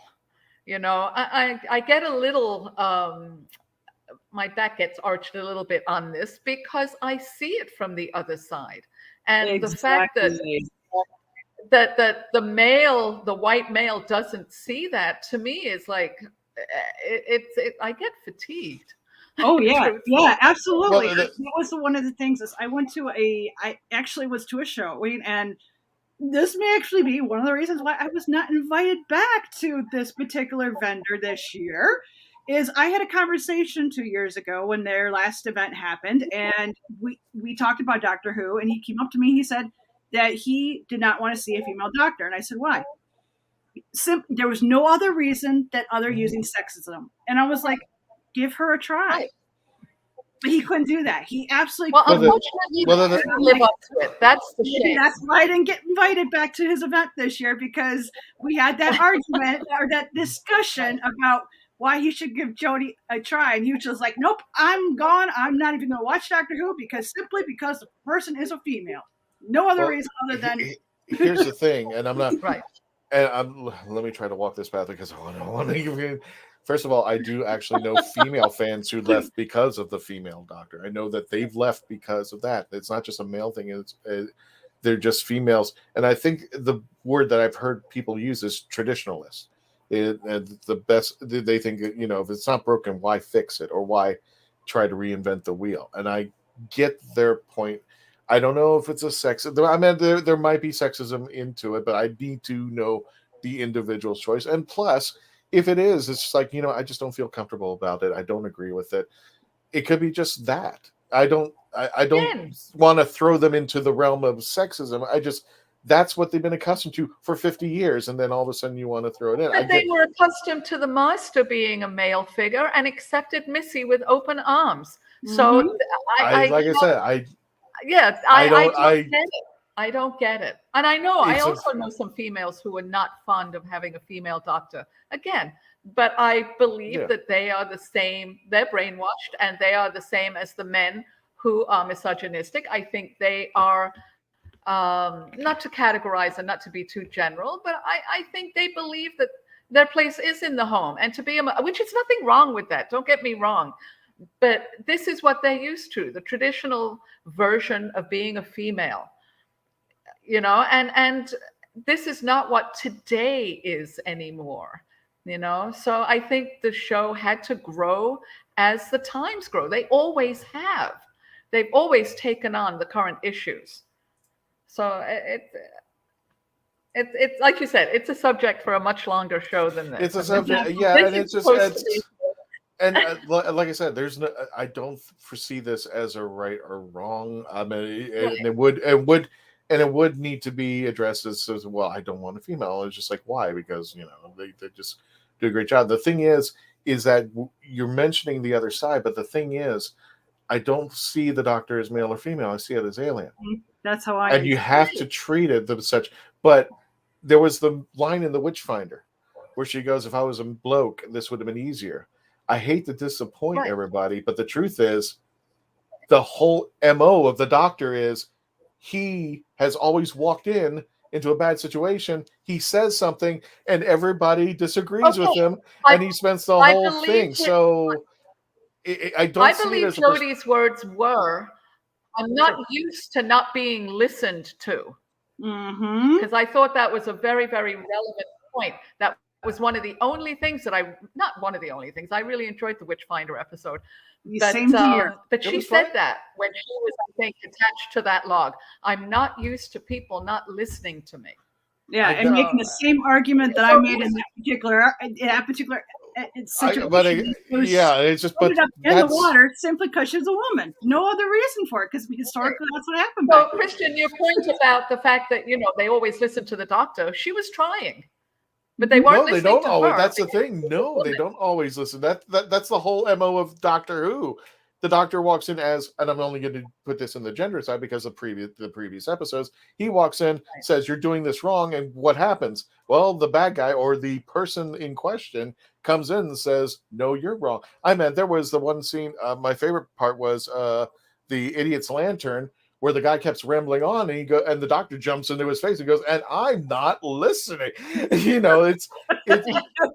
love that line too. If we're going back in time, the demons. What was the Doctor was about to be burned? Why? Because he was a witch. This is not the first time. This is why when the team got on me, it was just like, because of the female part, I said I think they were going to address that, but the Doctor is used to this. In even the male gender, it doesn't, because of the alien side of things, that the Doctor just walks in and says, "You're doing this all wrong," and the bad guy goes, "No, and I'm going to kill you," and just like, well, it doesn't. I could run through every episode about that. It's not just, I understand where they're going with it on the female side. I get it, but it doesn't work with the Doctor because that is the MO of the Doctor, no matter what gender that person is in, because that's all it is. And when they were addressing it because I'm a woman, it's like, it doesn't work for your character. That's all I'm saying is because you are used to this.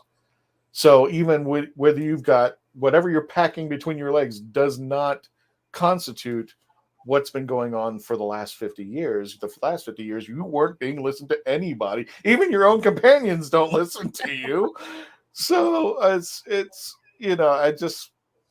Yeah, look, I mean, remember Vincent and the Doctor, when Vincent turns to Amy, goes, "Are you going to listen to him?" She's like, "No." He's like, "Good girl." Or Matt Smith Doctor, "Do I have a face that nobody listens to again?" Yeah. I gave you my thoughts about Mansing. Like I said, and I think, and this is where I'm like, I don't want to start a fight. David, I get your point of view. I think the line has to be drawn between, why is doing this, and this is why I go back. The Doctor's an alien, so if you do not approach what is going on into new stories, into new perspectives for the Doctor, then as an alien, then this is not going to work out. And I think it's also only exacerbated by the social media who keep on coining the phrase first female Doctor, first female Doctor, first female Doctor. When you're hearing that phrase for too long, then you're kind of disavowing other people who've been used to it. Now you're kicking them out.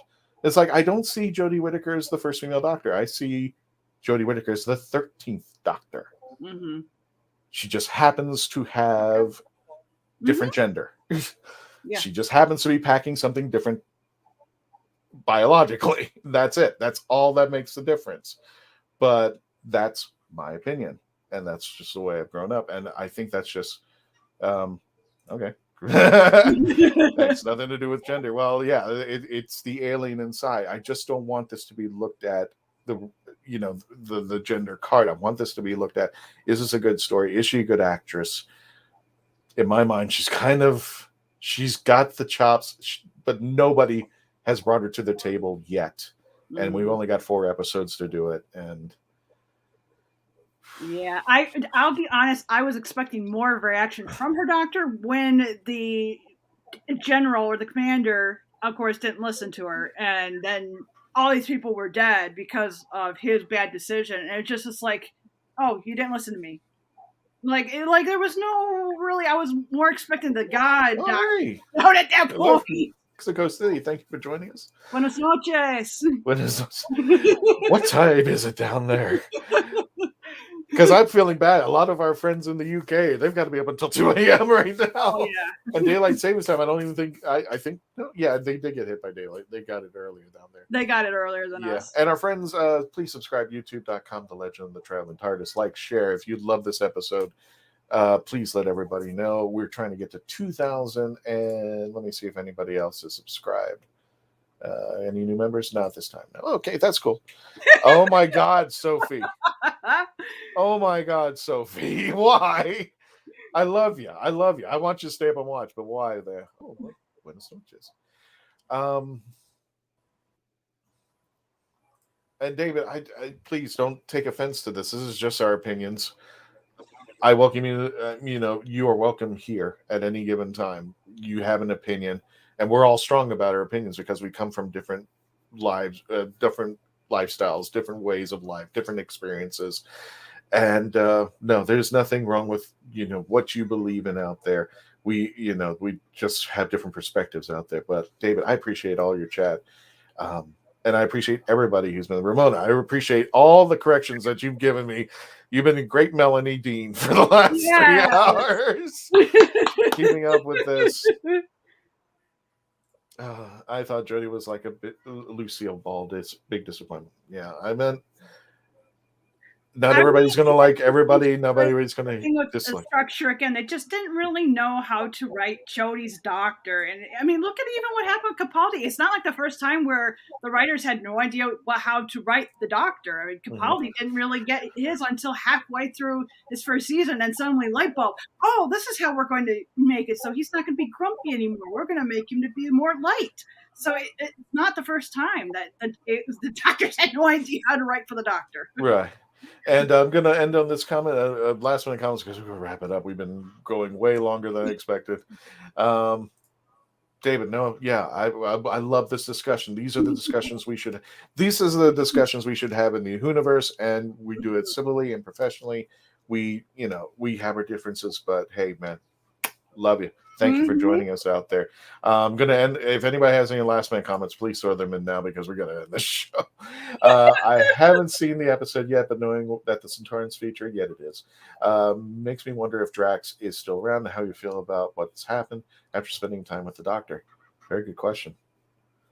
If Drax is still around, I don't know because we never do see the Pasta Matter Yang after Victorian times. So, but they might be still around. Who knows?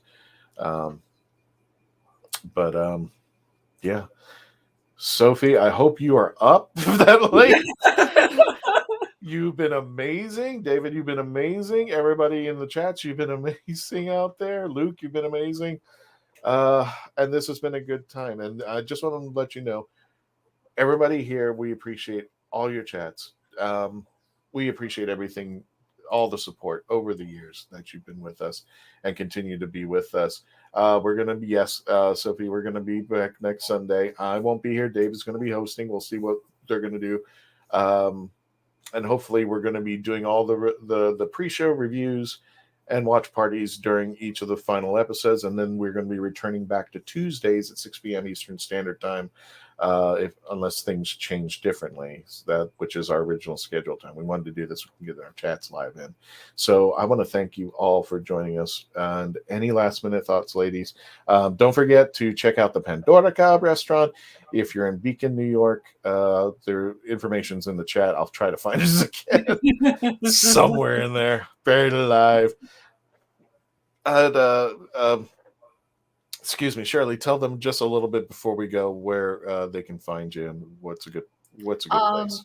I go under the name of the Pandorica Restaurant. So it's either Facebook, the Pandorica Restaurant, Twitter, the Pandorica Restaurant, Instagram, the Pandorica Restaurant, and thepandoricarestaurant.com. So you can find tons of information about us. Thanks, and David. Our events and menus and everything. And thank you, Christian, so much for that shout out. Appreciate it. No problem. Anytime there. And Ramona, thank you. David, thank you for joining us. We love you too. We hope you stick around for the long haul. Absolutely. And Mackenzie, where everybody can find your books. You can find me at Amazon, Barnes & Noble, Who North America, for those who are Whovians. Yes, they do sell my books there. Pretty much anywhere that in the UK as well. If your local Waterstones does not have it in stock, you can always ask for them. They can order it. It is portable. I am going to go to the Pandorica restaurant and be able to sign some books at some time. Don't know when, but that is going to happen. You can find me at MackenzieFloor.com. David Rosler, I would love to actually speak with you outside of this channel. I think you would be wonderful to chat with as a producer and me being a screenwriter, getting the thoughts back and forth about Doctor Who and everything else. So anyway, MackenzieFloor.com. Christian, can I do a shout out to a friend of mine doing a con? Absolutely. Okay. Yes, please. Coming up the weekend before Thanksgiving, those of you in New York or close to New York, yes. Long Island Who? Yes. Yes. Time flight. And I hope to see some of you down there. We're going to be closed that weekend because I'm not going to be around to cook. So therefore, Long Island. It's going to have too much fun.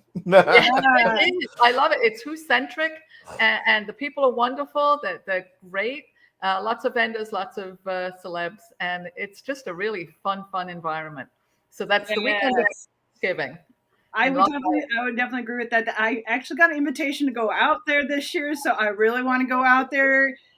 I have not quite felt comfortable yet going outside of Michigan yet, but I think I'll get braver next year. Yeah, Ken Deep. Yeah, Ken Deep, exactly. Gotcha. Well, we can't go home, but we can't sit here. Let's get it. Thank you, folks. Please stay safe out there. Don't forget to subscribe to our YouTube channel and check us all out wherever you are. Please stay safe. Thank you for joining us and always become part of the legend. Bye, guys.